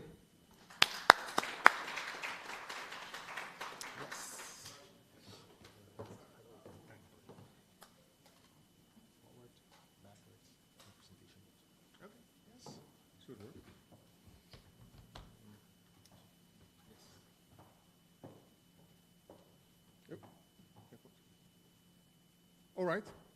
Buon tardi. I guess my presentation will be a little bit different than all the other presentations. It's not really about an export product or on that topic of what we are doing, but it's more about the upcoming FATF evaluation, a little bit about the threats for that upcoming evaluation, and also perhaps some opportunities for our country, Curaçao. I'm working, as mentioned, for the company Compliance Caribbean, existing for 25 years in this region. And yes, we have also some products we are exporting, like all kind of screening products and whistleblowing platforms, etc. And they are active in the region, but it's not really the topic for today. So perhaps next year I can elaborate on those topics, and then perhaps also have a payment solution together with David in place. So I will explain a little bit today about the Egmont, the background of FATF. What's that kind of organization? What are they doing? And what's happening out there? There many times are discussions also in the newspapers about blacklist, grey list. What's a blacklist? What's a grey list? Is it easy to become on a grey list? Yes or no? What are the possibilities to become on the white list again? Then I will discuss the evaluation methodology. So what's happening coming year? So it started already. There are quite some articles in the newspaper that the Minister of Finance is busy setting up all the meetings with the sector, preparing a lot of legislation that will come out this year, and the whole process going forward towards that evaluation in 2024. I will explain about the evaluation methodology. Some people still think, hey, if there's a central bank and there's an FIU, we are okay. But that was 5 or 6 years ago, the evaluation. Then they were only testing if the institutes were in place, if legislation was in place. And this evaluation will be a bit different. They will really test, hey, is the central bank really functioning? Is the FIU functioning? Are people brought to court? Is there some money confiscated, etc., etc.? So I'll explain on that part. And at the end, some advice to you all here and some of my observations during this process. So this international organization, that's called that's FATF. That's really the financial watchdog internationally. They set the standards, and I guess that's quite unique, that this organization was able to come with 40 recommendations, and they are accepted worldwide. So from the middle region to the eastern part of the world, western part of the world, Africa, all have the same set standards, and with that set standards, fighting money laundering in the world. I guess when we check all the other organizations, many times they're fighting each other, or if there's a difference, between the eastern part of the world and the western part of the world. And this set is really accepted by the whole world, and it's really the standard to fight money laundering worldwide in what's happening over there. So it's still quite young. 1998 it was established by the G7. They have really the global action to tackle money laundering and terrorist financing. And also since this year the term proliferation of financing is included. So all the payments going to the weapon industry, that you have to monitor that more frequently. And they really want to check on that part in what's happening over there. I was mentioning, they came up with 40 recommendations. In the beginning, there were also still some 9 special recommendations after 9/11. But at the end, we were included again in the 40 recommendations. And they're really on top of things. So they come out with a lot of reports.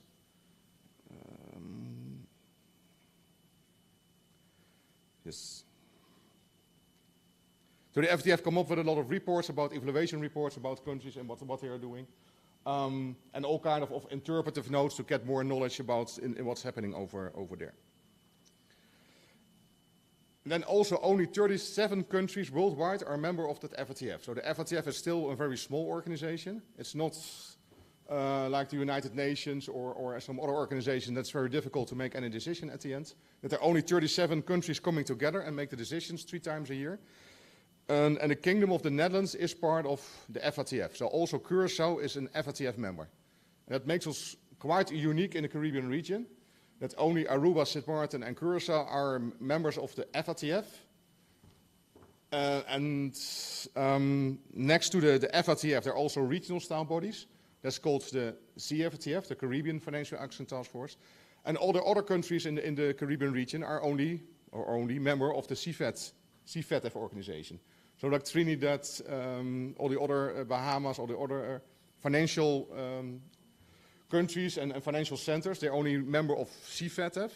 And as Curaçao, we really have an advantage that we're also a member of that FATF organization. When we later talk about risks, for some financial institutions worldwide, they just have a risk calculation. If it's a FATF member, then it's a low-risk country. If it's a regional style body member, it's a little bit a higher risk country, etc., etc. So it really has an advantage for Curaçao to be that FATF member. And it also, again, that makes us quite unique in our region. That, next to all the other countries, we are a member of both organizations.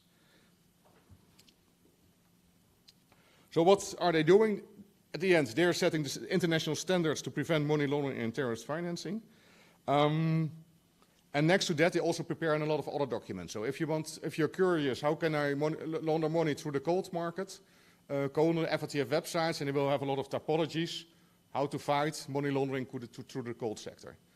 There were many reports how to launder your money through the football sector. Yesterday, Feyenoord became a champion again, understood today. So some people were quite happy in what happened over there. There's another Feyenoord fan over here. But there are also some reports, like, I don't know the players of Feyenoord, but what is Messi worth worldwide? There are now enormous amounts that he perhaps has transferred to the Middle East. Is he really worth that amount? And sometimes just a value is added, and that's just money laundering. So he's only perhaps worth on paper he's only worth 20 million, and then on paper he's transferred for 25 million. And there's just 5 million laundered in between. And people are using that industry just for money laundering purposes. So we still think that perhaps some people with money laundering it's only about cash money. When I don't accept cash, I don't get involved with money laundering. They're also using the trade these days. They're using baseball players, football players, art pieces they are using. And of course, it's all started with the real estate market. That we also still some properties on Curaçao, but also especially on Sint Maarten, that are sold for a certain price today, and 3 weeks later it's doubled the price. So or it wasn't really a fixer-upper, or perhaps there was just some money laundering in between. All kind of typologies how to launder your money you can find on the FATF website, and it can be very helpful for your own business. Also, when you're in the financial industry and you want to set up some frameworks, of course you can call me, but you can also go to the FATF website and read all about the typologies, what's happening outside. The other thing what the FATF doing is doing all kind of visits to countries and are really evaluating the money laundering terrorist financing system.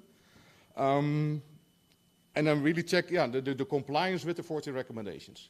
And you still perhaps think, okay, a recommendation sounds nice. I still can perhaps comply with it, yes or no. But at the end, you have to comply with the 40 recommendations. And the 40 recommendations, again, they're pretty strict in what's happening over there. When you're evaluating a country and they detect very serious deficiencies in the AML systems, then you will be put on that gray or that blacklist, what we're discussing all the time. So the high-risk countries that have significant strategic deficiencies in their AML systems, then are called up to action by the FATF. And at this moment, North Korea and Iran are both on that list, no other countries. But as you can see, it are no sanctions against Iran, it are no sanctions against North Korea. It is just that the whole financial industry worldwide have to consider both countries as high risk, and calls on all members and urge all jurisdictions to apply enhanced due diligence, and in most serious cases apply countermeasures against these countries. So that makes sometimes the FATF a little bit different of weird organization. They don't come with sanctions or whatever against a country, but it's now accepted worldwide so much that all the people, they just comply with lists like this. And most countries don't do business with North Korea and Iran at the end, because they're just on that blacklist from the FATF. Then we call to what we call the gray list. So that jurisdictions are under increased monitoring and are actively working with the FATF to address strategic deficiencies in their regime to counter money laundering. So they're really trying to do their best to fight the topic, but still not enough according to the FATF. But also Barbados, I didn't make that bold, Cayman Islands and Panama are still on the gray list. So for the rest of the world, Panama must be considered as a higher risk country. So if you're doing business with Panama as a financial institution, or busy within the financial industry, and your client is located in Panama, if there are transactions with Panama or whatever, all the transactions are considered worldwide as higher risk transactions. And it will be more monitored, scrutinized by financial institutions, and will just make more, it will take more time just to do transactions with countries like that. And we are also busy as Curaçao to develop our country as an export country. We don't want to be on that gray list. And automatically it will be high risk for all the institutions in the United States. Their compliance costs will increase. All the respondent banks are not willing to do all the business with the correspondent banks over here because of the increasing cost. And perhaps they will just close the business relationship between the respondent bank and the correspondent bank. And then basically you're out of business as Curaçao, because then it will be difficult to do any business within the United States. And we're still depending on that country with our payments, what we are doing. Just to check on the Cayman Islands, they had their mutual evaluation report. They received it in 2017. That was based still on the old methodology, what happened over there. They received their report, and they lacked on effectiveness. So they said, yeah, everything is in place, but it's still not effective according to the standards of the FATF. And then you see how many years it takes just to become off that gray list. So they became on that gray list April 1st, 2019. They were on an observation period, but that's even more serious than the gray list. Then they started February 25th with increased monitoring, the process reports, increased monitoring retained. And then you also see that the FATF is only meeting February, June, and November. Of October, sorry. So if you missed one of those meetings, you have to wait for another 3 months. And you can send in a report a week later, hey, we did our best and we are now more effective. In our next meeting, it will be discussed. And then you are 3 months later to discuss that report, and they have some comments, and perhaps you're still on the monitoring list. So Cayman is now busy since 2019 to become of this gray list, but they're still gray listed by the FATF. And also the latest meeting, February 2023, it was just extended. They will have their next meeting in June, and there's still the expectation that Cayman will remain on that gray list. So sometimes I compare this a little bit with our airport. Curaçao was put on the Category 2 list a couple of years ago. I guess we spent millions and millions to become a Category 1 airport again, and we're still a Category 2 airport. So it's not that difficult to become on that grey list. That's pretty easy. It's not an airport, it's civilization. Sorry, that's civilization tours, yeah. Correct. But it takes a long time and millions to become on Category 1 again.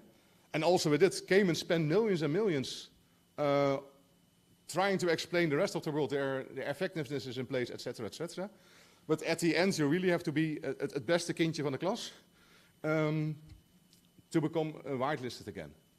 So it's for Curaçao, it's very important that coming year, and there's still quite some challenges to upgrade our legislation, to upgrade a lot of topics we still have in Curaçao to be hopefully whitelisted next year by the FATF. I just showed it, how long it will take, again, if you're on the grey list, to become whitelisted again. Recently, our national risk assessment was published. It is a quite unique document. You get really an insight in what the public prosecutor office, the FIU is doing, law enforcement, the court is doing. Quite some statistics in what's happening in Curaçao. So go to the website of the Ministry of Finance. You can download this report. It gives you a lot of background information, what's happening here in Curaçao. And you can use that same document to update your own risk assessments. So as a financial institution or working in the financial industry, you want to update your risk assessment or you get a better understanding in what's happening in Curaçao, don't download this report. It's Ascension Day coming Thursday, so you have all the time to read this very interesting report and get a better understanding in what's happening here in Curaçao. And there are still money laundering risks on the island. So if you still think there's no money laundering anymore in Curaçao, if you're reading the reports, we still have a lot of challenges and people are still misusing our systems also for money laundering. So the FATF standards, so that it's really there's starting points again to fight money laundering, but that's both on country level and institutional level. So when you're checking the recommendations of the FATF, it's the 14 recommendations. The whole first part is for a country, that you need a national risk assessment, that you need a central coordination, etc., etc.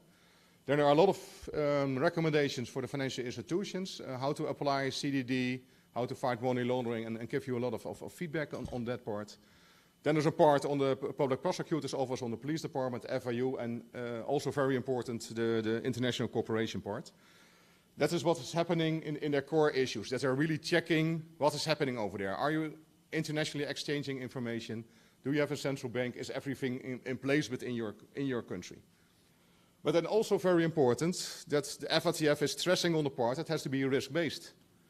So the central bank has to prove that not all the institutions are equal. There are some larger financial institutions on the island, or there are some smaller financial institutions on the island, and they all have to comply with the same recommendations.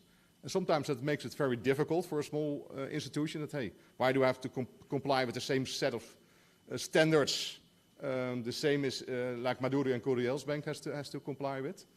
But you all have to comply with the same standards in what's happening over there. And you have to prove internationally that, again, that all the measures are risk-based, that really the high-risk institutions are doing a lot more to fight money laundering, and some institutions are doing less to fight money laundering on this island.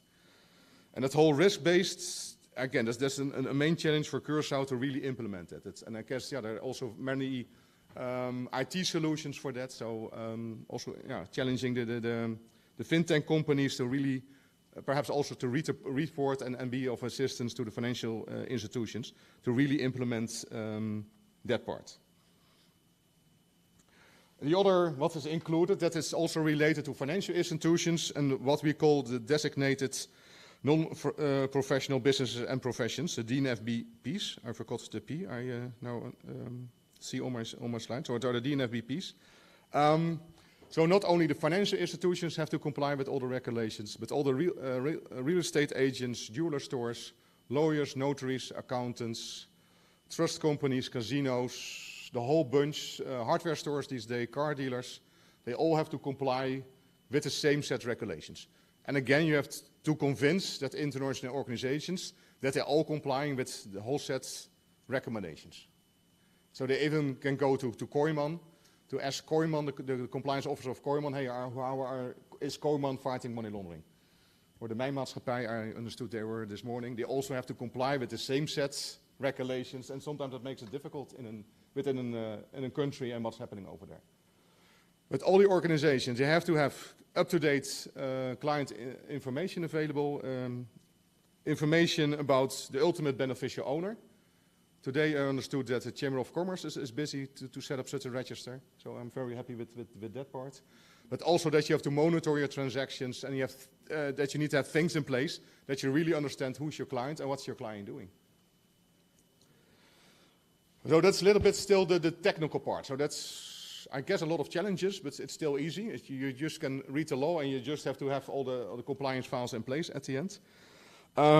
But the next part they're also checking, that's what they call effectiveness. You really have to prove that international organization that your system is working.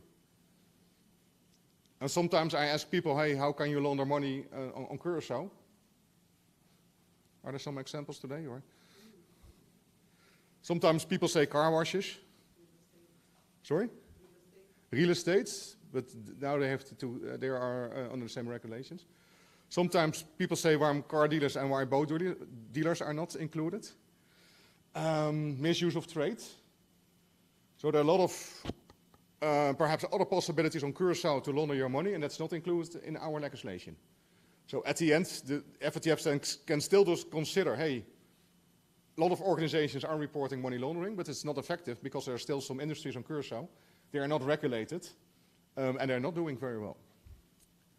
You also can think about the gaming industry, and not just the online gaming industry, but also the lotteries.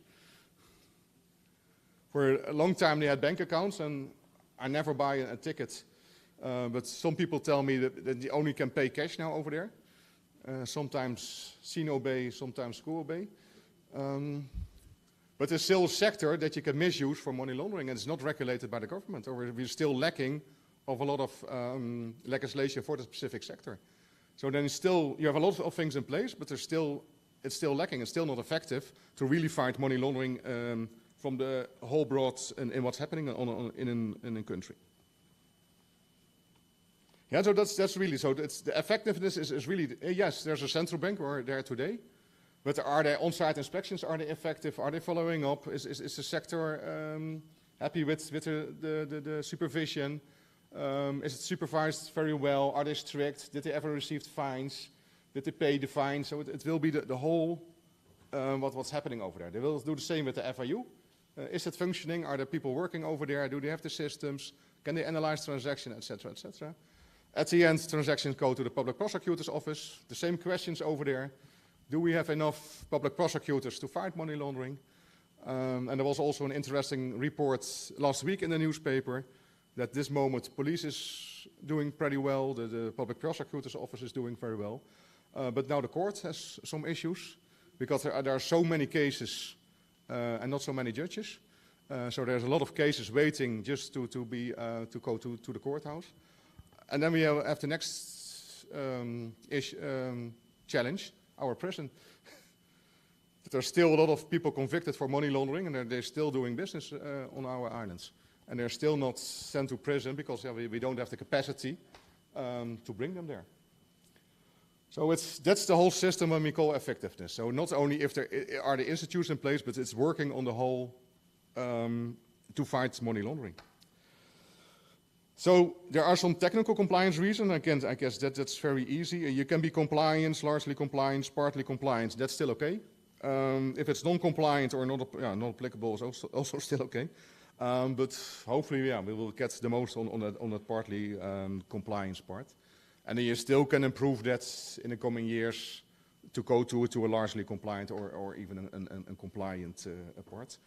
The Netherlands were evaluated also last year. Mostly were on largely compliant for the Netherlands. Aruba was evaluated last year, partly compliant and largely compliant for Aruba. Suriname was evaluated also last year, and their report is not that positive. And I guess they really have to challenge the FATF meeting coming time, that they are not on put on the grey list based on their report. So that one part of the evaluation is about, again, the technical compliance. The other part will be on effectiveness. And it will be a high level of effectiveness, a substantial level, moderate level, or low level. And it will again be compared, it will be a matrix. So you can be partly of largely compliant or compliant on a technical side. But if it's not effective, then you will get just a low level on effectiveness. So technically, yes, it's in place. Technically, the legislation is in place. Technically, this is in place, yes or no.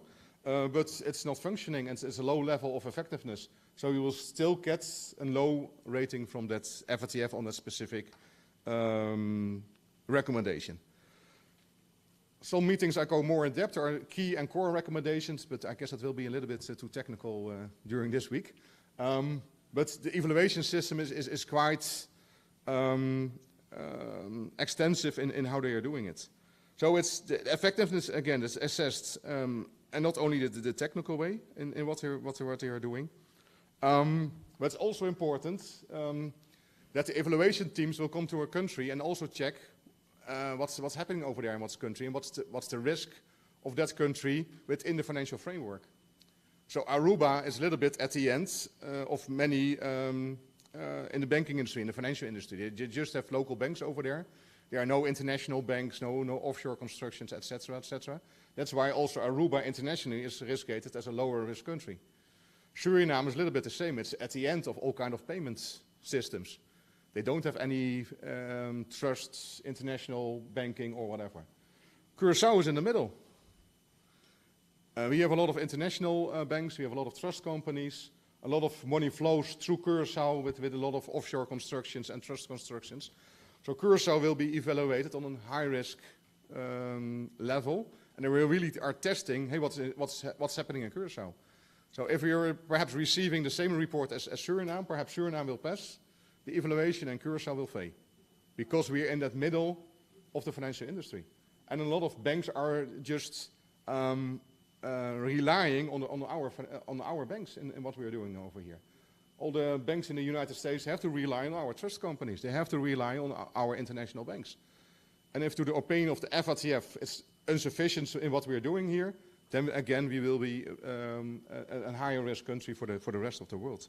And that makes sometimes also compliance difficult. So sometimes it's just a standard set of rules, black and white, and it's easy to follow. And yeah, the most difficult with compliance is that every time you have to check the situation and what's happening over there.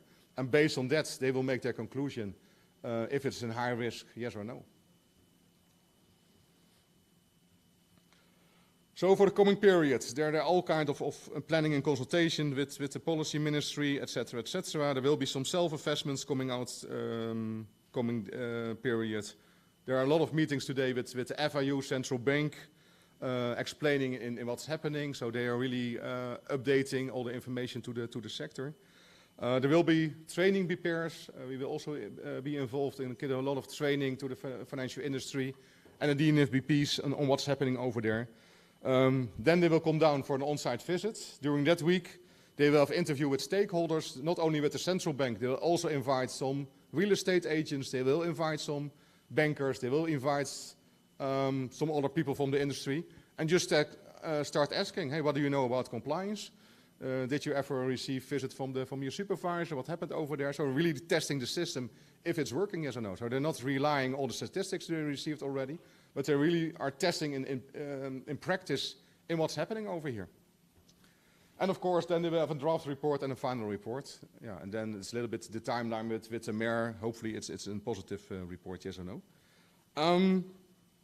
Some observations from my side. Again, it's a little bit different presentation than all the other presentations today, but just explain what the FATF is doing and the importance of the upcoming evaluation. Most important, the first one, it's about our country. I also used to be a member of an evaluation team of the FATF. We went to a country in South America, and the persons over there were only complaining about their central bank. So later I had a meeting with them. So why were you doing that? We understood you're not quite happy with your central bank, but is it that bad or what? No, Benno. One time we explained, we learned during a course that the central bank at the end evaluated by FATF, so that was our chance to give a lot of bad feedback about our central bank. Of course, you have to be honest during those meetings. You don't have to lie. But it's about our country, so we have to convince that audit committee that we are up to par and that we're really fighting money laundering. And of course, again, you don't have to lie, but yeah, you also don't have to tell everything if it's not asked. And it's really about Curaçao evaluated, and hopefully that we're still whitelisted. If you're working in this industry, and it can be on the directly in the financial industry or the non-exist industry, like the lawyers, accountants, etc., or just provide services to the industry. Be ahead of the evaluation and try to get more understanding in what's happening over there. Try to assist your clients in what you're doing in this evaluation. If you still see gaps the coming periods, work together as a country. Let's close all the control loops and really work together on that part. Make sure also as a financial institution, if you're here or again giving services to them, that their risk assessments are in place. Sometimes I see risk assessments that are 3 or 4 years old. We had COVID 2 years ago, and basically the world changed during that period. So in a risk assessment that is 4 years old, it's not very realistic. So all your risk assessments has to be updated in the last year, and it really has to reflect in what's happening over there today. As a country, it has to be a coherent system of measures. So again, work together in that part and close all the gaps we still have. It will ask for the coming period for especially in permanent monitoring of the markets and institutional developments in what's happening there. We still have to update everything in what's happening. Realize it can have an impact on international developments, but also, and again, you can use that as a business promotion in what's happening over there. There are also some sustainability goals by the United Nations. The sustainability goal number 16. And it's just about fighting money laundering also. So it's promote the rule of law at national and international levels, ensure equal access to justice for all. About arm flows and strengthening the recovery and restitution of stolen property. Sustainability and corruption and bribery in all forms. So it's also in the sustainability goals of the United States is mentioned. And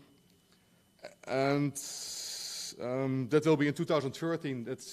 You have to comply with this kind of goals, and also as a country, we still have to comply with this sustainability goal to fight it. And again, there are a lot of topics included relates to money laundering. For Curaçao as an export product, I guess the financial sector is critical for our economical growth. We need the financial sector to do it. Make use of the fact that only 37 countries in the world are member of the FATF in our promotion. And yes, that's the Kingdom of the Netherlands, and Curaçao is part of that kingdom. Dus we make use of that in our promotion. At the moment, we have low crime and corruption figures. It also will boost our economic growth. When I came to Curaçao 2001, I worked for the government until 2005. I guess there was a high rate of money laundering that period. A lot of people traveling between Curaçao, United States, and Europe with bolitas. I guess there was a murder every weekend. Sometimes we were surprised that there was not a murder during a weekend. And it will slow our economic growth and will slow tourism. So it's important to fight money laundering, to comply with the rules, to be whitelisted. And then you can also, it will result in low crime and corruption figures. And again, to my opinion, it will boost the economic growth of our country. Also, a low informal economy ratio to the national economy is positive. If there's a lot of informal payment systems, that will also negative influence our growth and as a country. I guess also for investors, it will be interesting to go to a country with lower rates and that's really fighting the money laundering topic to another island. So sometimes also investors, they still have a lot of money and still doubt and go to country A or to Curaçao. And just make a decision based on criminal figures and whatever is happening over there. So it also will be easier to attract the foreign investors at the end. And it will also have an effect on the tax revenue. So also Mr. Silvani, I guess, will be happy if there's a higher tax revenue, because if it's all an formal economy in what's happening. So in my opinion, yeah, FATF whitelisting is the way forward. That we really have to work together as a country in the coming period to receive a positive report from the FATF. And we can all do that together. And it's not just that the central bank is doing that, or the minister or whatever. We are all working in that industry. And we can also contribute to a very positive FATF report, to my opinion. I don't know if there are questions right now. Thank you very, very, very much to Benno van Leeuwen. Big round of applause. Are there any questions for Benno? Then I think it was very, very clear. Okay. Already. Yes. I think the shock was, yes. People think it's just a financial sector, but it covers many sectors, and it will, affect a lot of businesses here if they don't comply. And it will we will not be able to make it if they don't participate and be part of it. So I think it was very, very useful. Thank you very much for this information, yes. Thank you very much. Okay. Benno, thank you very much for your presentation. A big round of applause.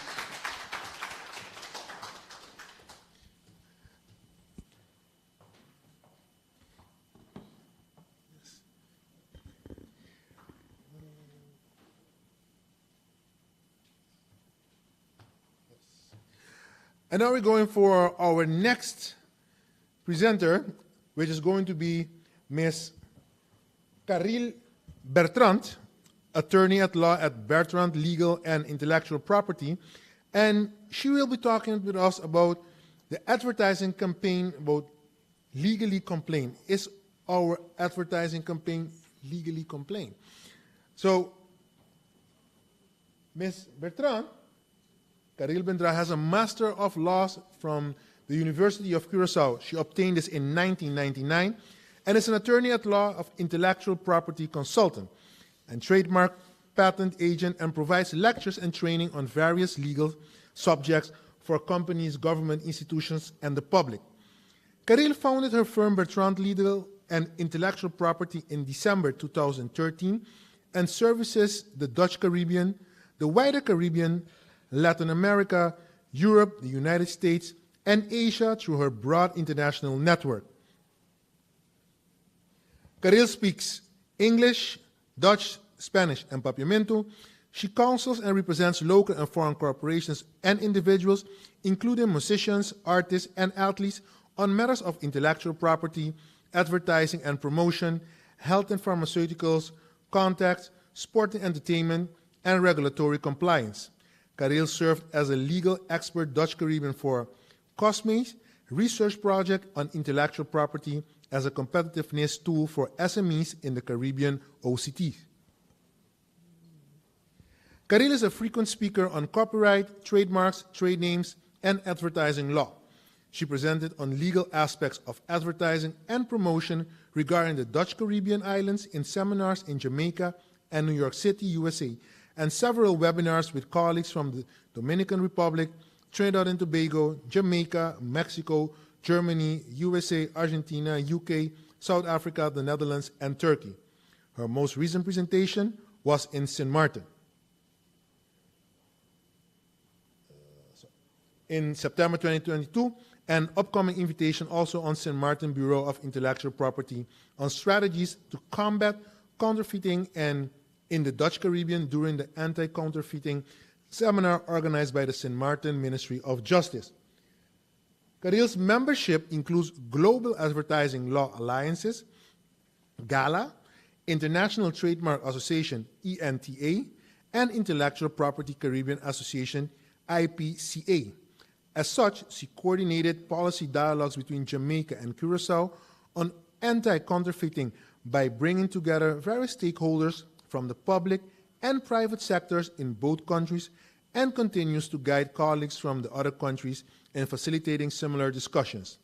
Caril's hobbies include music, She's a pianist, former choir musical director, sports, and reading, especially on the topic of personal growth. Her extracurricular achievements include former national junior tennis champion of Curaçao, former national junior tennis champion of the Netherlands Antilles, winner, Best Composition and Most Outstanding Arrangement winning song, One Caribbean Nation 2006 of Curaçao Calypso Soca Festival. With you, Caril Bertrand.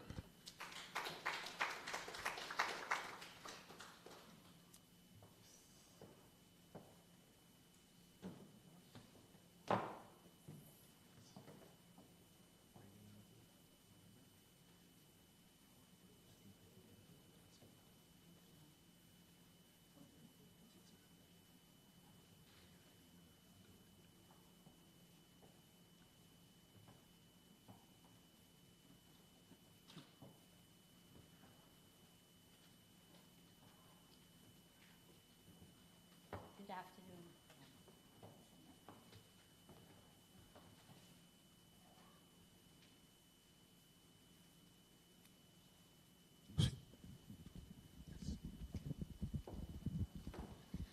Good afternoon, everyone.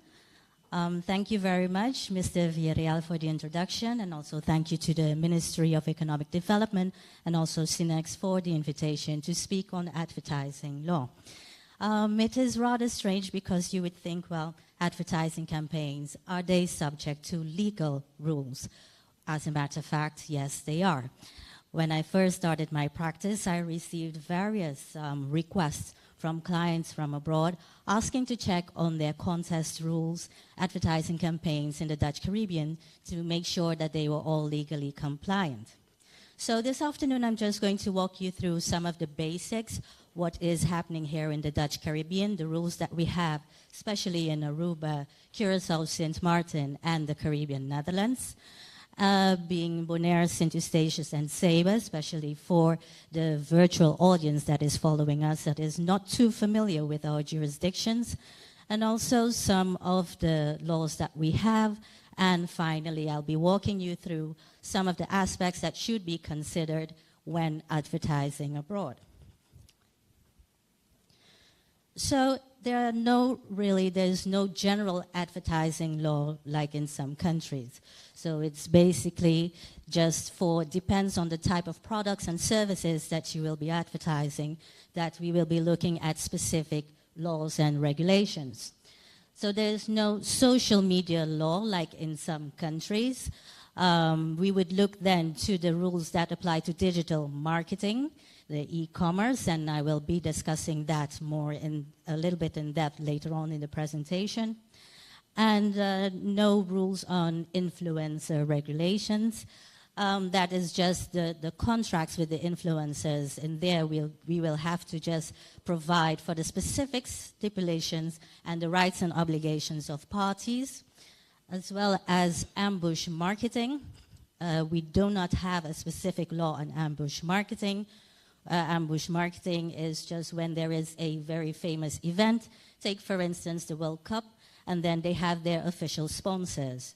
Now, there are lots of companies that would like to take advantage of that by promoting their products and services and organizing advertising campaigns in order to entice the public to buy their products or services.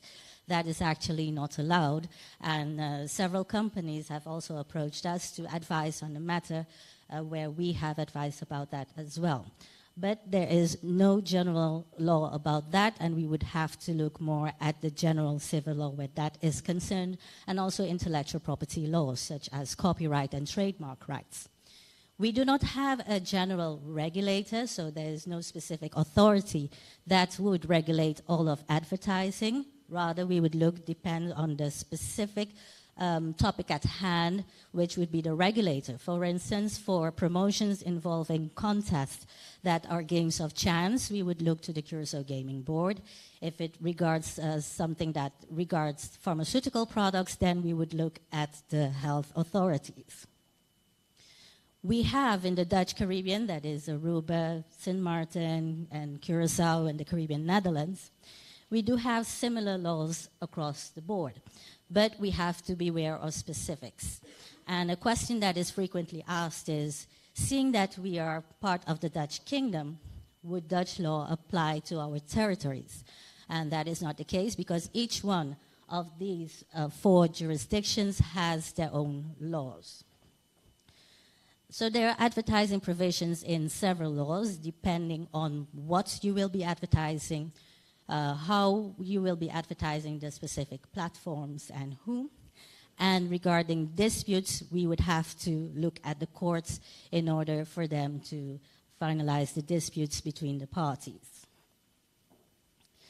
So advertising, what is in advertisements, and as you know, we attorneys, we thrive on definitions. So it is a public announcement regarding goods and services offered in the conduct of a business or a profession. So that also regards not only the company or the professional that will be advertising, but also the company that will be advertising on behalf of the principal itself.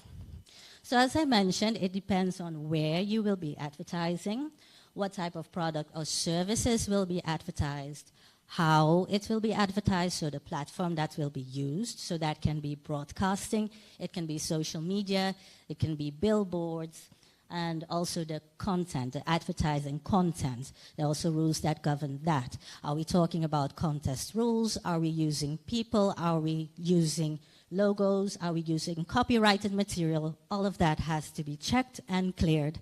And also, who is advertising? The advertiser themselves, the target audience, and the regulator. So we would look at general civil law when it comes to advertising matters. So we would look at misleading advertising. We would look at contracts. We would look at consumer protection, because all of that are matters that regard civil law. I'm repeating, I'm speaking for the Dutch Caribbean and not other jurisdictions. The commodities, food products, packaged pharmaceutical products, and strong alcoholic beverages, tobacco, all of that is also regulated in specific laws, and it all depends on which one of these that you will be advertising in the advertising campaign, that then we would be looking at specific laws that would apply to these products that are being advertised. The how, the platform, are we advertising via e-commerce? Are we doing digital marketing? Are we doing it via social media? Are we broadcasting? Public order. So public order, we would think about billboards and signs that are visible from a public street. All of those are also regulated in specific laws. We would have the television ordinance. We would also be looking at the TV and radio licenses, where there are specific provisions for that regard advertising.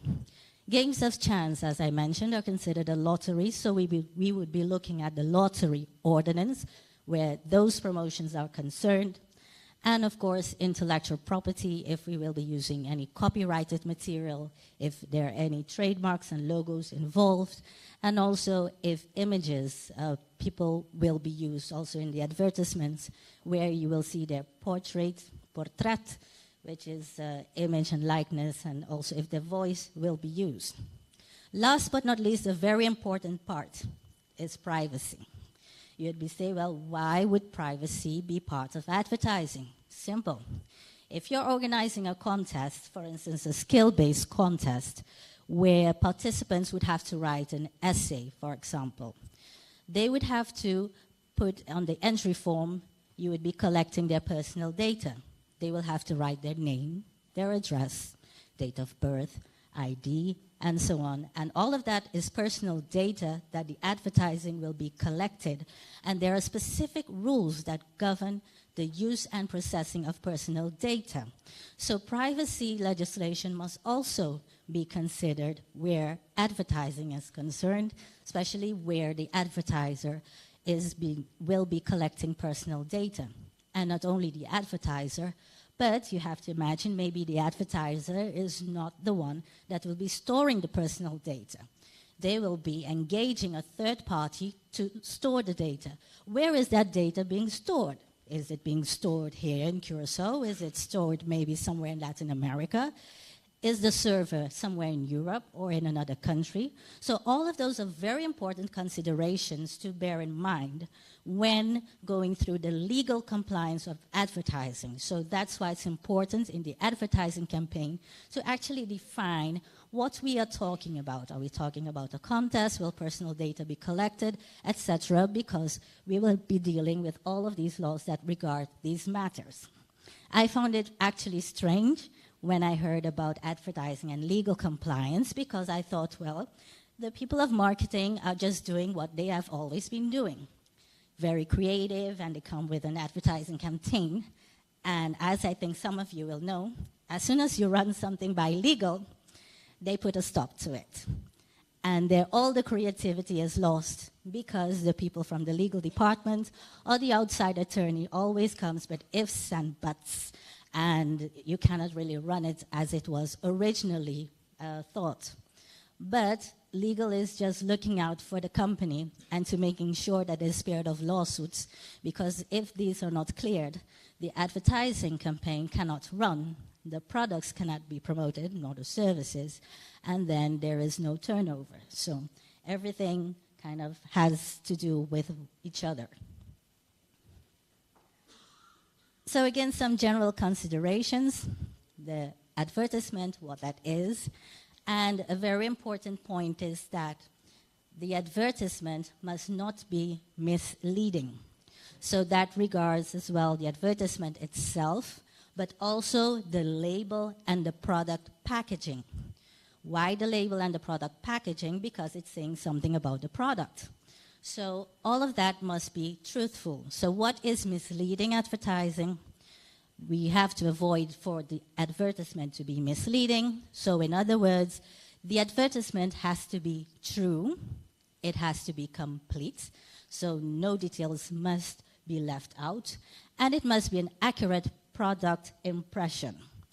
So that includes regarding the nature and the composition of the product and its possible use. Because if you're advertising a product that is of a certain nature and in reality it isn't, that is misleading the public. And that would be misleading advertising. Another example is regarding the origin of the product or the way of manufacturing. If, for instance, it's claimed that the product is made from recyclable material, and that is not the case, the public is also being misled in that case. Another example is the price or the method of calculation and the awarded distinctions. Now, towards the last, the awarded distinction, oftentimes advertisers will claim that the product won so many awards, and you have to be able to verify that. So these are not enumerative, so there are more, but these are just a couple of examples to state, well, what would have to, for you to avoid misleading advertising. So we're talking about the advertisement has to be true, it has to be complete, and an accurate product impression. So that brings me to the substantiation of claims. Anything that is claimed in the advertisement must be true, complete, and be an accurate product impression. So, and another question is, in what language can advertisements be run in the Dutch Caribbean? Because we are part of the Dutch kingdom, and oftentimes the question arises, I have an advertising campaign, it is in English, do I need to translate it to Dutch? Because we're in the Dutch Caribbean. And the answer is actually no, it is not necessary. Especially seeing that in almost all of the Dutch Caribbean countries, English is also an official language by law. And besides that, where it is not an official language by law, then English is a language that is widely spoken and understood by the public. However, there are certain instances where the advertisement has to be translated in the local language. And local language, if I look to the ABC Islands, Aruba, Bonaire, and Curaçao, we would be speaking about papiamento. So there are certain advertisements regarding certain products, for instance, pharmaceutical products, consult your physician, etc., that has to be in the local language because it's a very serious product. A pharmaceutical product is a product that is consumed by humans in order to make certain changes to the human body and to improve certain functions. Now, the consumer, the patient, has to understand what they are getting into, so they have to understand the language of the advertisement. And that's why explicitly it's provided for in the pharmaceutical legislation to include those type of language in the local language, the wordings, excuse me. So advertisements regarding commodities, we have the Commodities National Ordinance and the Warenlandsverordening I would talk about in that regard.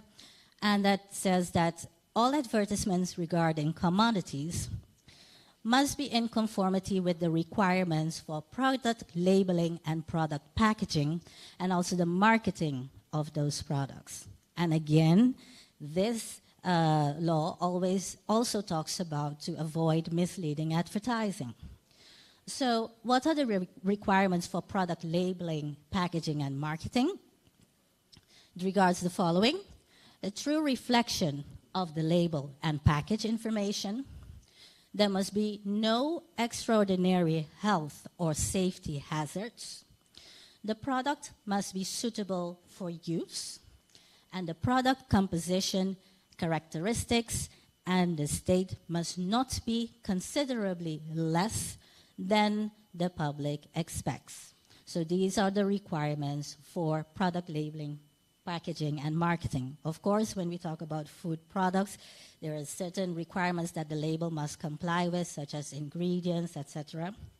But this is really the general overview of commodities. So it can be food products, but also products that are not food products. Moving on to pharmaceutical products, a question that is frequently asked is it necessary to get pre-approval from the health authorities in order to advertise a pharmaceutical product? And as attorneys, we can never give a yes or no answer, but it depends. And it all depends on where you will be advertising. So in all the countries except for Aruba, in principle, according to the wordings of the law, you have to request for approval from the health authorities. In the other islands, it is that you can market, you can advertise the product as long as there is no other law, no decree that is prohibiting advertisements of pharmaceutical products. And the advertisements of pharmaceutical products must be consistent with the dossier that was submitted with the health authorities for the registration of the pharmaceutical product. So it is not, you're not allowed to do off-label promotion. So the advertisement has to reflect whatever is in the dossier regarding the label and the packaging. So you have to stick to the dossier. So you have to really pull up the documentation, see what was submitted to the health authorities in order for the pharmaceutical product to be registered, and based on that, you can base your advertising campaign. And furthermore, it is a requirement by law, it is stipulated explicitly, to include statements such as consult your physician before using, and also read directions before purchasing or before use, besides in the language of the advertisement, also in the local language. So I would say also in Papiamento in any case for the ABC Islands, and where the islands of St. Martin, St. Eustatius, and Saba would be concerned, English, besides the fact that English is an official language. There are also special prohibitions where advertising is concerned of pharmaceutical products.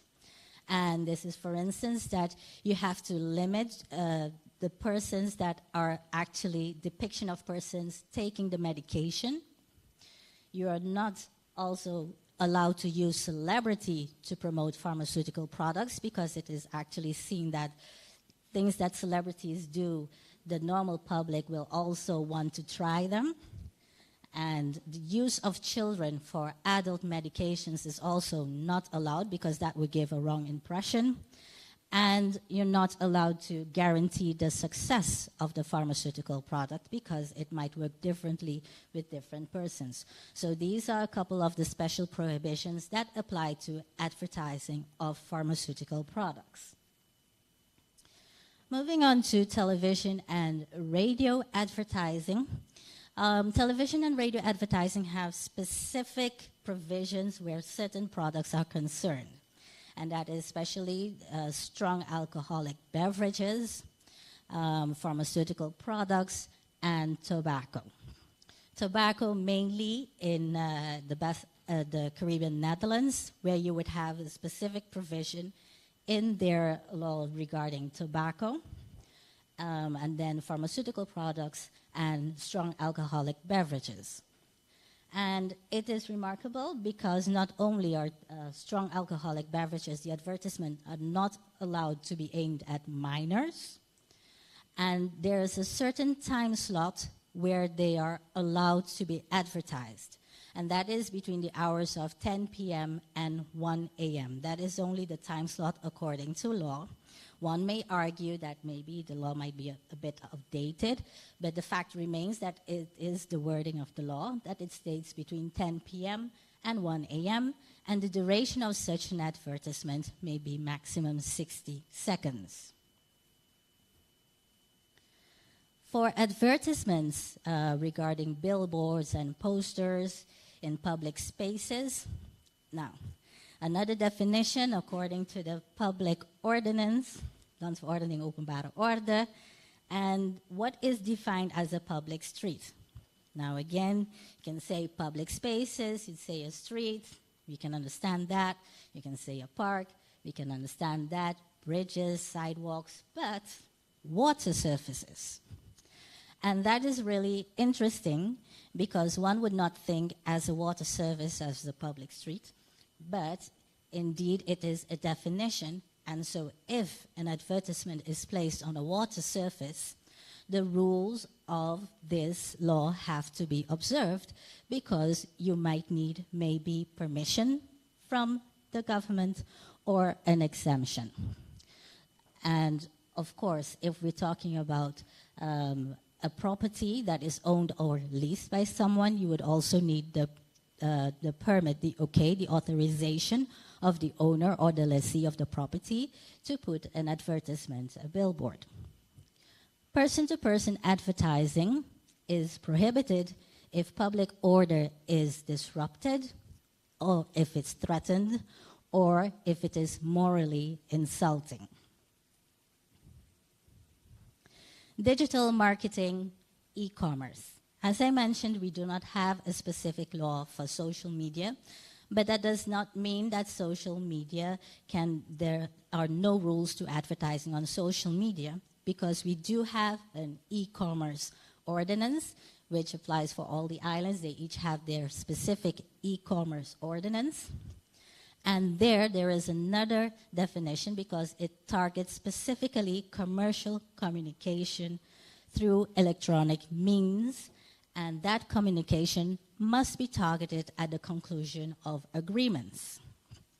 So it's basically more or less the same definition as the Civil Code, but with the extra part of that it is commercial communication through electronic means, and it is targeted at the conclusion of an agreement. So what are the rules of doing advertising electronically? I must say that still the basic principles of misleading advertising still apply in this case. So it is not that we are not looking at the general principles of civil law, so such as the Civil Code, misleading advertising, and the different requirements that we just went through. But in addition to those, this would also apply. And in addition, you would have to look at the specific product that is being advertised to, in addition, apply those rules to the advertisement. So let's check. The e-commerce ordinance requires for there to be a clear identification of the advertiser. So it must be clear to the public using the electronic means, the social media, the web page, who is advertising the product.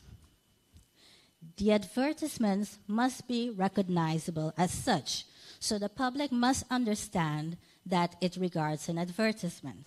It seems very logical, but when we think about influencers and user-generated content, it is not always clear if the person is really advertising a product or a service. In certain countries, there are rules regarding such disclosures that must be made to the public, stating that not because that they like to follow a certain influencer or celebrity, that they are just speaking about they just tried this product and it is really good, but that they must actually disclose that they are advertising a product. And regarding the receipt of unsolicited commercial communication, not all of us like to receive spam mail or spam messages, so there must be an easy way to opt out for the person receiving such communication. In addition, there are special requirements, such as the advertiser must include their contact details, the mercantile registration, in order for the consumer to verify that it is a corporation that in fact exists, a clear identification of the product and the service, the price of the product, and also the costs. If we're talking about contests that are being marketed, advertised on digital platforms, then it must be clearly identified that it regards a contest and what the conditions are. The conditions must be very easy to be fulfilled by the participants, so it must not be impossible or very difficult for them to take part in a contest that is advertised on a digital platform. So what about promotion contests? Promotion contests can be divided into two categories. We have the skill-based promotions and we have the chance-based promotions, or a lottery. A skill-based promotions is, for example, where the participants are requested to write an essay, or maybe a photo contest where they have to take photographs and the best photograph wins. So that is an example of skill-based promotion. So, is a license required in order to organize a skill-based promotion? No, it is not required to request a license or a permit. But if it regards a chance-based promotion such as sweepstakes, that could be a different story. And in principle, the answer is no. There is no license required except if we can fulfill 3 criteria. The first being that the sweepstakes is organized to stimulate the sale or increase the turnover of the company. The second requirement is that the sweepstakes are being organized or held by and to the benefit of commercial organizations or companies. And the third requirement, that there must be no requirement to pay an entrance fee. So no payment required to enter. If the promotion complies with these 3 requirements, then it is not necessary to request a license. And most of these contests here in our islands do comply with these 3 criteria. Questions that are often asked is it necessary, is it legally required by law to have a bailiff or a notary present when the prizes are being drawn? And that is not the case. But we see that it is common practice, that usually there is either a notary or a bailiff present when the prizes are drawn, and that's mostly done just for transparency reasons. The official rules of the contest are being seen legally as general terms and conditions. So they must be known to the audience, and the audience must have a reasonable possibility to take note of the contest rules. So they must be easily acceptable if we're talking about via digital marketing, and easily downloadable. So they must be able to download the contest rules as well.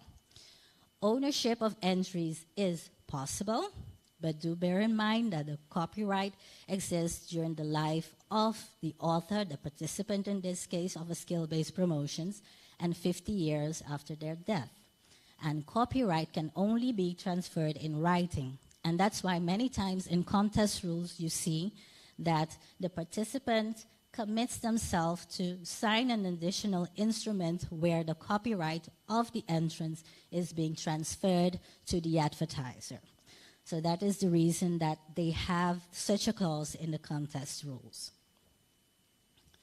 Clearance is important because if you're going to be using copyrighted material, if you're going to be filming at a location or taking photographs at a location, if you will be using logos, you will be using people in the advertisements, you will need to clear those rights and they would need to give the authorization. So we're talking here about intellectual property laws. So it is important to check the content of the release forms and the assignments and the licenses that are granted in this regard. Why? Because it is important to determine the territory, the countries where the advertisement will be run. The advertising campaign will be run for how long? 2 months, 6 months, maybe 12 months, maybe for 2 years. So the release and the document will have to cover all of that really in the documentation, and make sure that the authorized persons sign those release forms as well. So if we have, for instance, a property, a location where the advertising is being shot, the advertisement, then the owner of the property will have to give the authorization to film at the location. So privacy, as I mentioned, is also an important consideration because personal data will be collected of participants and that personal data has to be stored securely and they have to consent as well in order that their personal data is being processed. So those are very important considerations to look at as well where advertising campaigns are concerned. Now, advertising abroad, some important considerations to take into consideration are, is it necessary to obtain government pre-approval? What about pre-clearance by the media? In certain countries, it is required to get pre-clearance by the media. What about puffering? So exaggerated claims of certain products or services. Is that permitted? In certain instances, in certain countries, it is, as long as it's really an exaggeration that the public will consider that it is really an exaggeration and that it is not true regarding the product. Special rules for product packaging, also an important criteria or an important aspect to consider. Are there any rules if free products will be offered? Sales and special prices. In that regard, it is important to check as well if there are any tax implications for the advertiser and also for the person who wins the prize. Indecency or obscenity, any prohibited practices, advertising to children, identification of the advertiser, rules for disclosure, and cultural concerns. Those are some of the aspects that I would advise to check with legal, check with an attorney in the countries where you will be advertising in order to clear that. And our firm is a member for the Dutch Caribbean of the Global Advertising Lawyers Alliance. The website is galalaw.com. And on that website, we have various resources, such as publications that are country guides in over 80 countries. And so it regards general advertising law, alcohol advertising, privacy laws, sweepstakes, social media, all of this directed to advertisers and marketing persons. So just let me know these books are available and they are just country guides, so just a question, answer, pregunta, contesta, nothing complicated, specifically targeted at the country where you're looking to advertise in. And we also have several topics on advertising matters. We have annual seminars and conferences where clients are invited.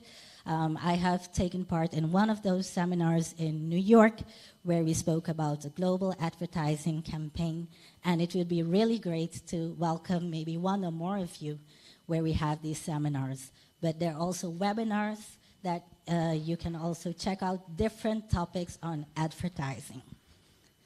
So I would like to thank you very much for your attention, and let's keep in touch. Thank you very much, Karil. Before I ask the audience if we have a question, I have a question for you. I know the answer will be not yes nor no, it will be depending on. If you look at what the question posed, is advertising Curaçao, are we compliant in this? Looking everything that you presented. Is Curaçao, that was your question. Is Curaçao compliant now with this matter? Yes, I will give you a lawyer answer. But then I will explain. Well, that depends. In certain matters, yes. And what happens oftentimes with advertising campaigns that are run in our islands is that it is looked at as a one-size-fits-all. So in Curaçao, we look at, as long as it's the general international accepted standards, but here and there are some advertisements that I say, well, if you're advertising, for instance, that you will be purchasing fresh fish, and it is something that is in the freezer and flown over here, that is something different. But in general, you would say that yes, and companies really run their promotion campaigns by us. Some of them do, some of them don't. And then we would explain to them what I just explained, that you have to look at all the issues. Matter specifically where it regards the World Cup, Olympics, you see that oftentimes that prizes are offered. And if it's not a representative of the local sponsor, the official sponsor, then that advertisement is not permitted. And sometimes it's a matter of accept the risk or do not accept the risk. But if it's legally compliant, that would be a no in those cases. Okay. Thank you very, very much. I'm coming to you. I'm coming here and coming to you, Wanda. Hi. The privacy law, I'm not clear if the GDPR is applied in full here. It's just partially, especially the punishment, because one of the strongest part of that is a lot of our countries have laws protecting from spam and all that, but they don't have consequences. But in the GDPR, you have, that you can go to court with it and get fined with it. So that's one question. And the other is there any trend within the kingdom, let's say, not just Curaçao, on ChatGPT and artificial intelligence created content? Because I know that that's something, of course, evolving every day, but countries have taken stance against granting IP to something created by AI. Thank you. Yes. Thank you very much for your questions. Let me see. The first one is GDPR. Does it apply? Yes, to the Caribbean Netherlands. The Caribbean Netherlands, if you're running an ad campaign there or anything that has to do with collection of personal data, yes, you would have to observe the stricter rules of the GDPR. What is also common practice by some companies here in Curaçao, seeing that they have a website or a social media page that also targets persons that reside in the European Union, that they also allow that to be checked to see if it's GDPR compliant in certain instances up to a certain degree, because, GDPR is at this point in time the one with the highest security, as I would say, the highest fines. Our privacy laws here in the Dutch Caribbean are they're based on the old Dutch privacy law. So there are sufficient guarantees, though, for compliance with the collection and processing of personal data. The matter is really that up to now, to my knowledge, there have not been any court cases specifically targeted at non-compliance with the provisions of the privacy ordinance. I would not exclude that it might come soon, but a specific case at this point, I don't really think that there is. But that does not say that we do not have to comply with the rules, because in my experience, many people and companies are aware of privacy and they are seeking to be compliant with the privacy ordinance. Your second question, if I'm not mistaken. Yeah, I just got a sign that we have to run it a little bit faster. So short, and then I'm really sorry, but you have to excuse me. Thank you. Yes. Yes. The second question regards AI and ChatGPT. Am I saying that? Yes? Yes. That is a matter that is not regulated as yet. Many countries, and in particular, as of the International Trademark Association, as a matter of fact, last week we had a committee meeting where we discussed this, and to see, well, if we should start thinking about it and formulate questions in order for us to come up with recommendations. So it is not yet something, it's something in movement, because law is not static, it is dynamic. And the question is really, because according to copyright can only be granted to humans and the creation of humans. So even if you use technology, still the ultimate creation must be by a human. So that would be the criteria, but we're moving, so there might be something different in the future. But in any case, I will be hanging around here. So if there are any more questions, feel free to approach me. Thank you very much. Thank you very, very much, Karil. It was a pleasure. Yes.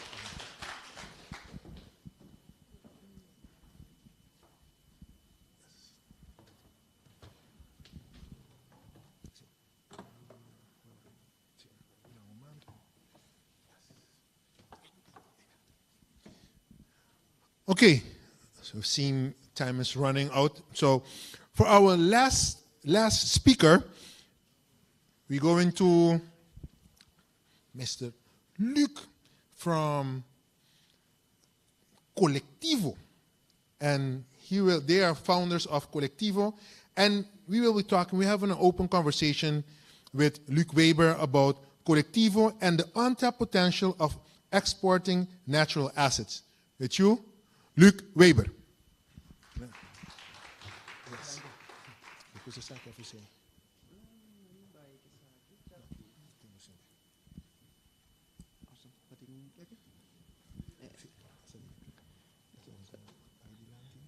Test it out. It always happens. Oh, good. How are we doing, people?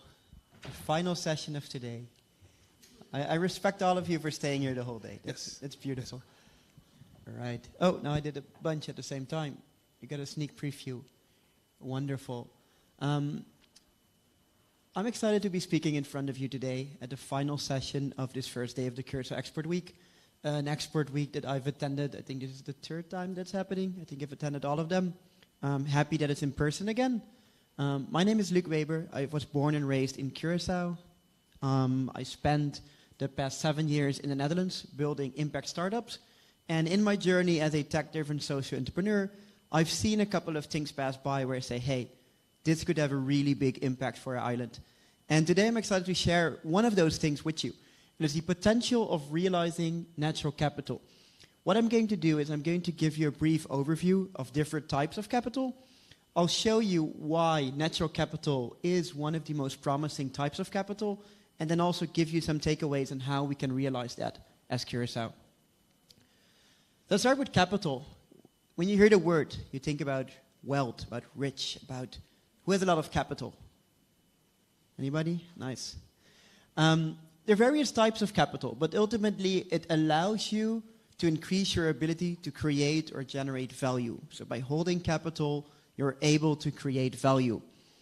Let's start with the first and most known form of capital, financial capital, cash money, equity, financial products or investments that allow you to produce value.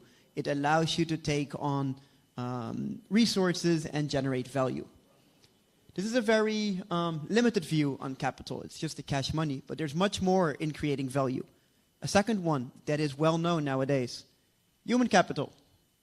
social influence, social power, also your intellectual knowledge, your physique, your physical health, and the talent and skills built up, either in an individual or in a country. But there's more. Natural capital, the third form of capital that we generally talk about. Traditionally, natural capital was all about commodities, drilling oil, taking phosphor, cutting down trees, but it's a very destructive and limiting view on natural capital. You can also see it as the animals that we eat and that take care of our planet, and the vegetation that we have. So there are three different types of capital. Do they encompass everything, all forms of value? Maybe not. As our perception of humans of value is changing constantly, what we used to value 20 years ago might not be valuable anymore. And in this constantly changing forms of value, we're getting new frameworks that better describe what value means in the 21st century. One of them is this framework over here, the 7 types of wealth, which also highlight the more traditional ways. Financial capital, material means, I am rich because I own a big house. But it goes further. It goes into social capital. I am rich because I know a lot of people. I have a lot of friends. I am rich because I have a spiritual capital. I have a good relationship with God or with myself. Natural capital. I am rich because I live in an environment with a lot of nature that makes me happy. And wisdom capital. I know a lot. I'm intellectual. And therefore I am rich. It is all bound together by time. Because if you don't spend your time well, then what does all that richdom matter? Or another framework by my friend Gregory Landa. He took 8 examples from nature and he built this framework. Going into social capital, so the connections and the influence. The material capital, specifically in the form of physical resources. A building, a river, a lake. Financial, money, cash, financial products. And also living, water, air. We can't go without them. Without air, we couldn't do anything. We couldn't do any form of business over here. Also the intellectual, again, the ideas, the knowledge, but also the experiential, what you've been through. It also shapes you and it allows you to create value. What we've been through as a country also shapes what we do in the future. And again, spiritual and cultural. So there are many forms of capital. And that kind of creates a question already, with all these different forms. What do we actually value? And even more important for today, what do we prioritize? Where do we as a country, but also you as an individual, what type of capital do you value? What do you want to build up? One way to think about it is thinking about what the world wants, especially in the context of export. This is a picture of 1918. The world was just about to end the First World War. European cities were devastated, but also in the meantime, industrialization in America was speeding up. The world wanted to rebuild, the world wanted to grow. And what did the world need? Something that we had, or at least we were close to, oil. The world needed oil. And we were there to provide them with this crazy good that allowed our machines to run and our economies to come back to life and grow. We leveraged different types of capital to realize this opportunity. First, we leveraged our strategic location and our natural harbors. We allowed the oil to come close to us. And because of our location close to big oil reserves, especially in Venezuela, we were able to leverage it even more. We created infrastructure, more capital on the island, and knowledge to create the largest refinery on our island. And because we had relative political stability, large corporations such as Shell decided that Curaçao was the place with the best capital in the world to realize this opportunity. And this changed our island. We've been living off this for almost 100 years. But times are changing. And since 2019, the refinery is closed and we're all still recuperating for it. We're forced to look for new opportunities, new types of capital for our island. So let's look again together. This is a snapshot of the world. Maybe a bit of a sad snapshot, but it's a real snapshot. Let's look at some of these aspects. There's forest fires. I was in Europe last summer and I couldn't drive from Spain to the Netherlands because everything was on fire. Extreme heat. We're also seeing increased amounts of natural disasters, especially flooding. And we're seeing an increase of pressure on our food systems. Things that we took for granted a couple years ago, such as stable food production, are again a topic of discussion. And a lot of this is related to problems that we have never seen before.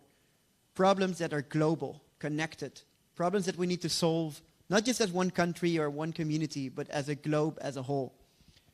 People are starting to ask for system change because they think that our current systems are not able to properly deal with these global challenges, such as climate change, but also the corona pandemic. Times are different, which also means that our value and our capital needs to be different. So what type of capital do we start building up? What do we value? What do we organize it behind? One way to analyze that is by looking at the existing movements and existing trends and use that as a point of reference. One way to look at it is by looking at the biggest and most powerful organization, the United Nations. Who knows what the United Nations is? You know what it is. Nobody else? Have you ever heard of the United Nations? Oh, wonderful. All right, you're all there. Wonderful. So it's an organization with over 193 member states that together try to bring peace and prosperity to Earth. Again, a big change from the World War I and II that we had in the previous decade. Now, the United Nations sets out framework, direction, not just for one country or 10 countries, but almost all the countries in the world. They essentially say, this is where we need to go and everybody should follow. And they create some frameworks that guide and shape where money flows, guides and shapes where attention flows, such as the Sustainable Development Goals. 17 interconnected goals that put objectives for Earth, that put objectives for us as humans. So what they deem relevant should also be relevant to us. And this is where it goes even more relevant for nature, because in 2015 they signed the Paris Agreement, an agreement especially focused on reducing climate change. And one of the biggest ways to do that is by reducing carbon outputs. I'm not a scientist myself, but because of the extensive amount of carbon in our atmosphere, the temperature on planet Earth is rising, which has incredibly negative effects on our livelihood. So these frameworks exist now, and we can start seeing what they deem relevant.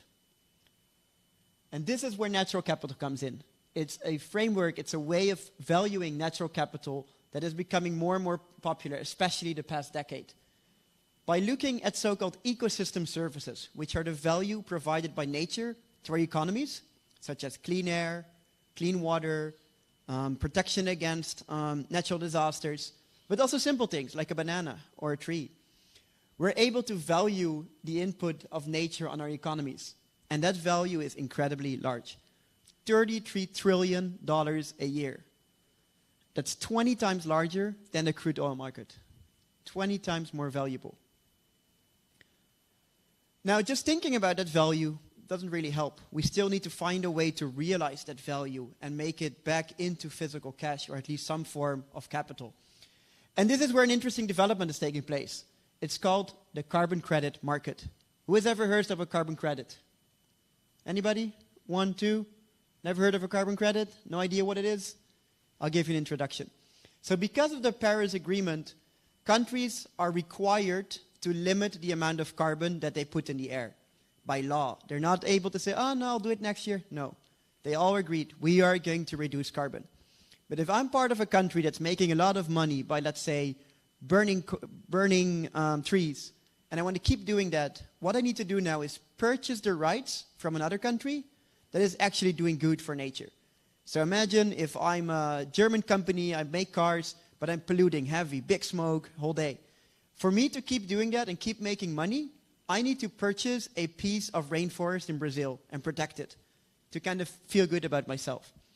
Now, this is a market that's being shaped primarily by law, by legislation, but also partially because people are realizing that if climate crisis increases, our lives will radically change. So there is even a voluntary demand for these carbon credits. Now, this market is growing at an incredible speed. Just 2 years ago, in the numbers of 2020 and 2019, was $200 billion per year. Now we're up to $760 billion per year for the carbon market. And this is one of the best ways to start thinking about how these different forms of natural capital can be valued and traded around the world. Because like I said, we're no longer independent countries. We're all connected in a larger whole. And if we can play into the needs of that big whole, we become much more relevant. So with nature as the backbone of our economy, we can do the same thing we did prior with oil. The world needs ecosystems that support human thriving. And what do we have? We have some of the most well-maintained and beautiful coral reefs in the Caribbean. We have beautiful natural parks with a lot of diversity and even species that only exist on Curaçao. We have mangroves that protect our shores and also allow for the growth of fish and other species. We are growing in our renewable energy output, which is also something that's valued in this international network. And finally, we have a tourism infrastructure that's extremely developed, which puts us into this question, with all of this capital, what can we realize? It's hard to estimate exactly, and the numbers are changing every time. But the estimated value of natural capital in Curaçao ranges between $70 to $400 million per year. An incredible market. Now, current research is coming from the lens of today. So a lot of the value is appropriated to the touristic value of our natural capital, our beaches and our reefs particularly. Almost 80% of these estimates are all guided towards that value, the value of our beaches and reefs to attract tourists to the island. And only 2% of that value is attributed to the actual carbon sequestration, the actually taking the carbon out of the air and being able to sell that. Small amount, so is it still relevant? It actually is, because of two key developments that make these carbon credits and other forms of environmental credits very relevant for Curaçao. First, technical improvements.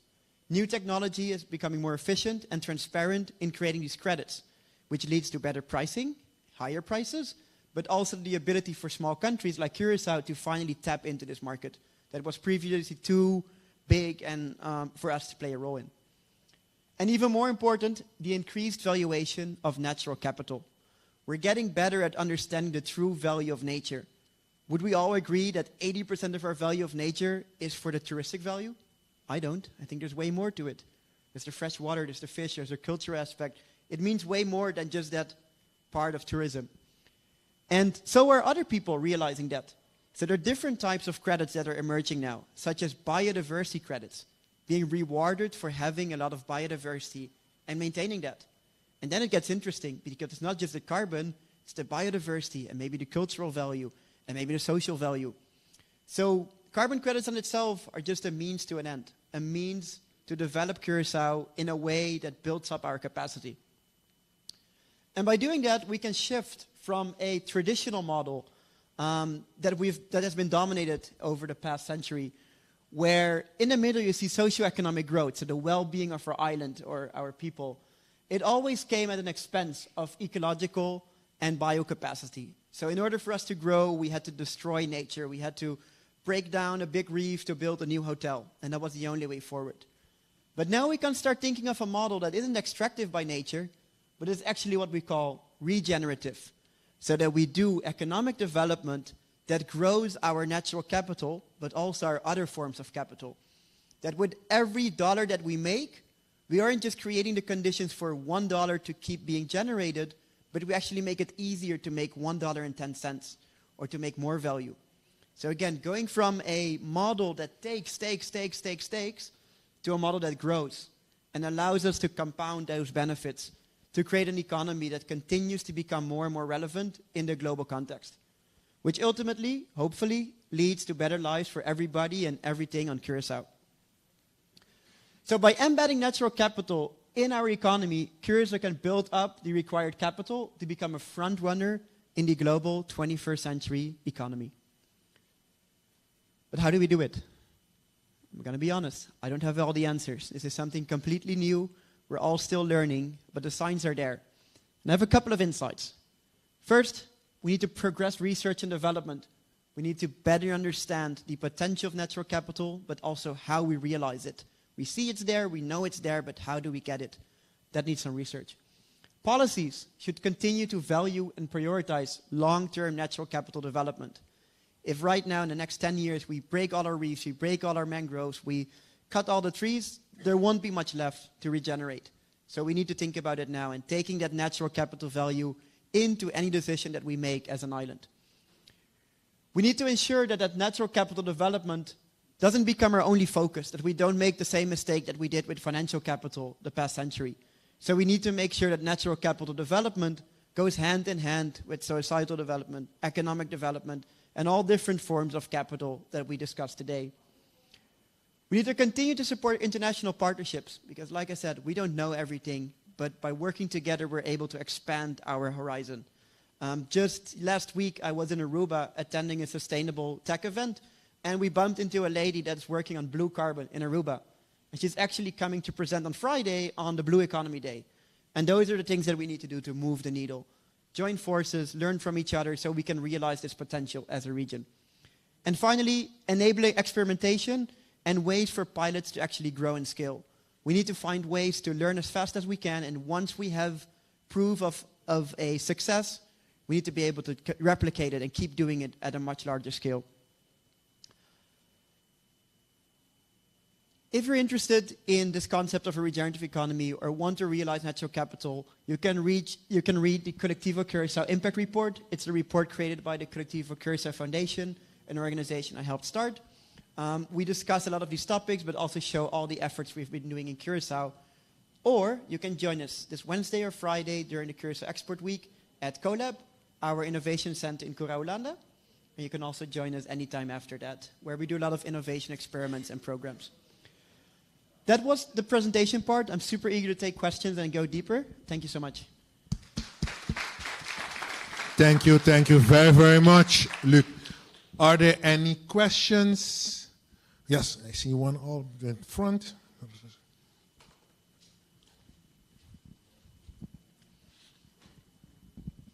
Thank you very much. Thank you, Luc.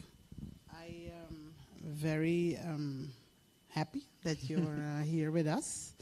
And I'm asking a question on behalf of Manfred van Vechel, who is following this session online. I'm glad Manfred is listening.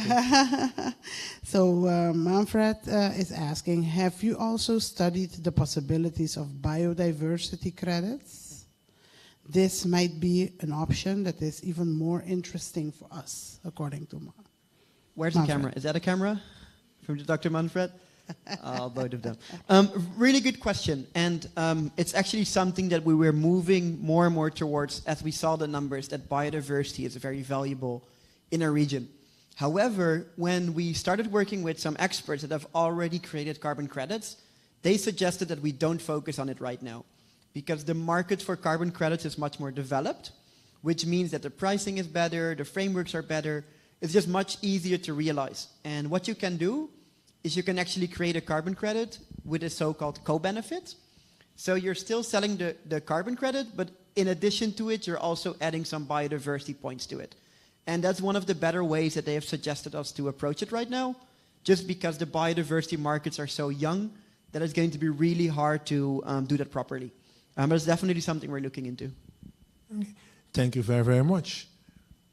Are there other questions? Yes, I see one there.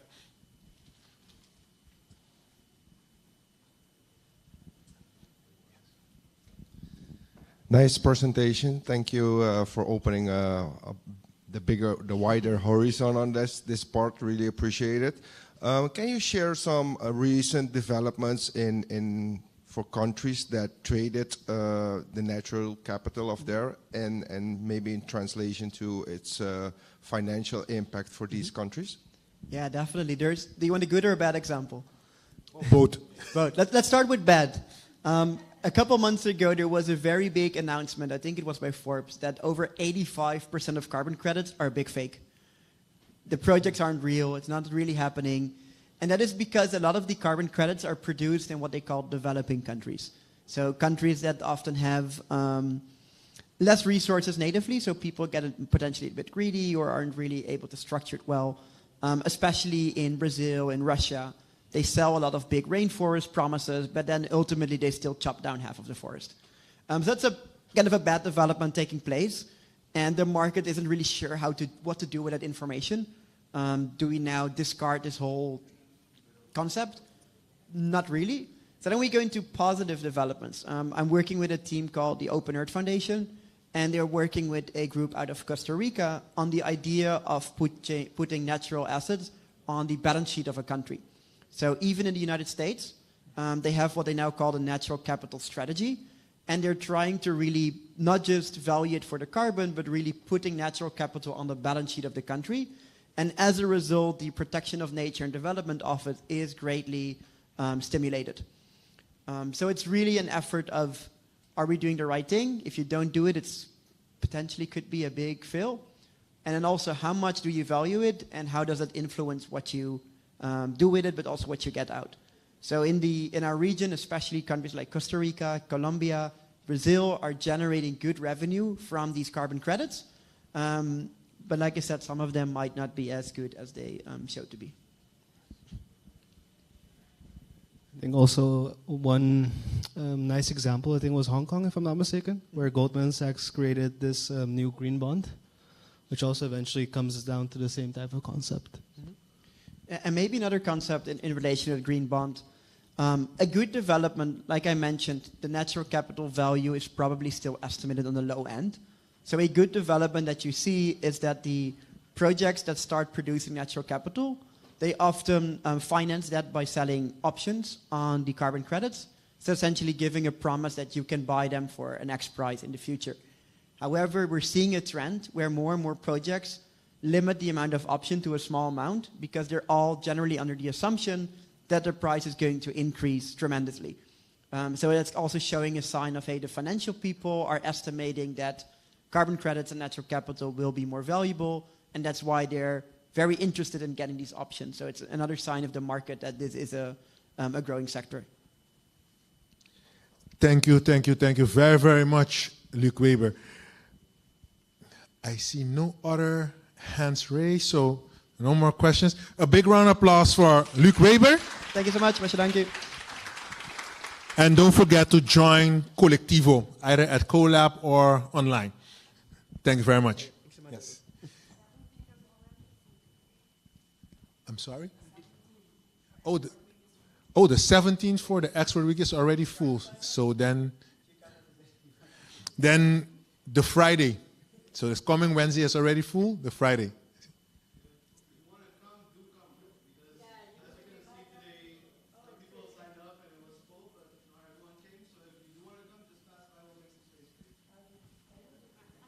Okay. Exactly.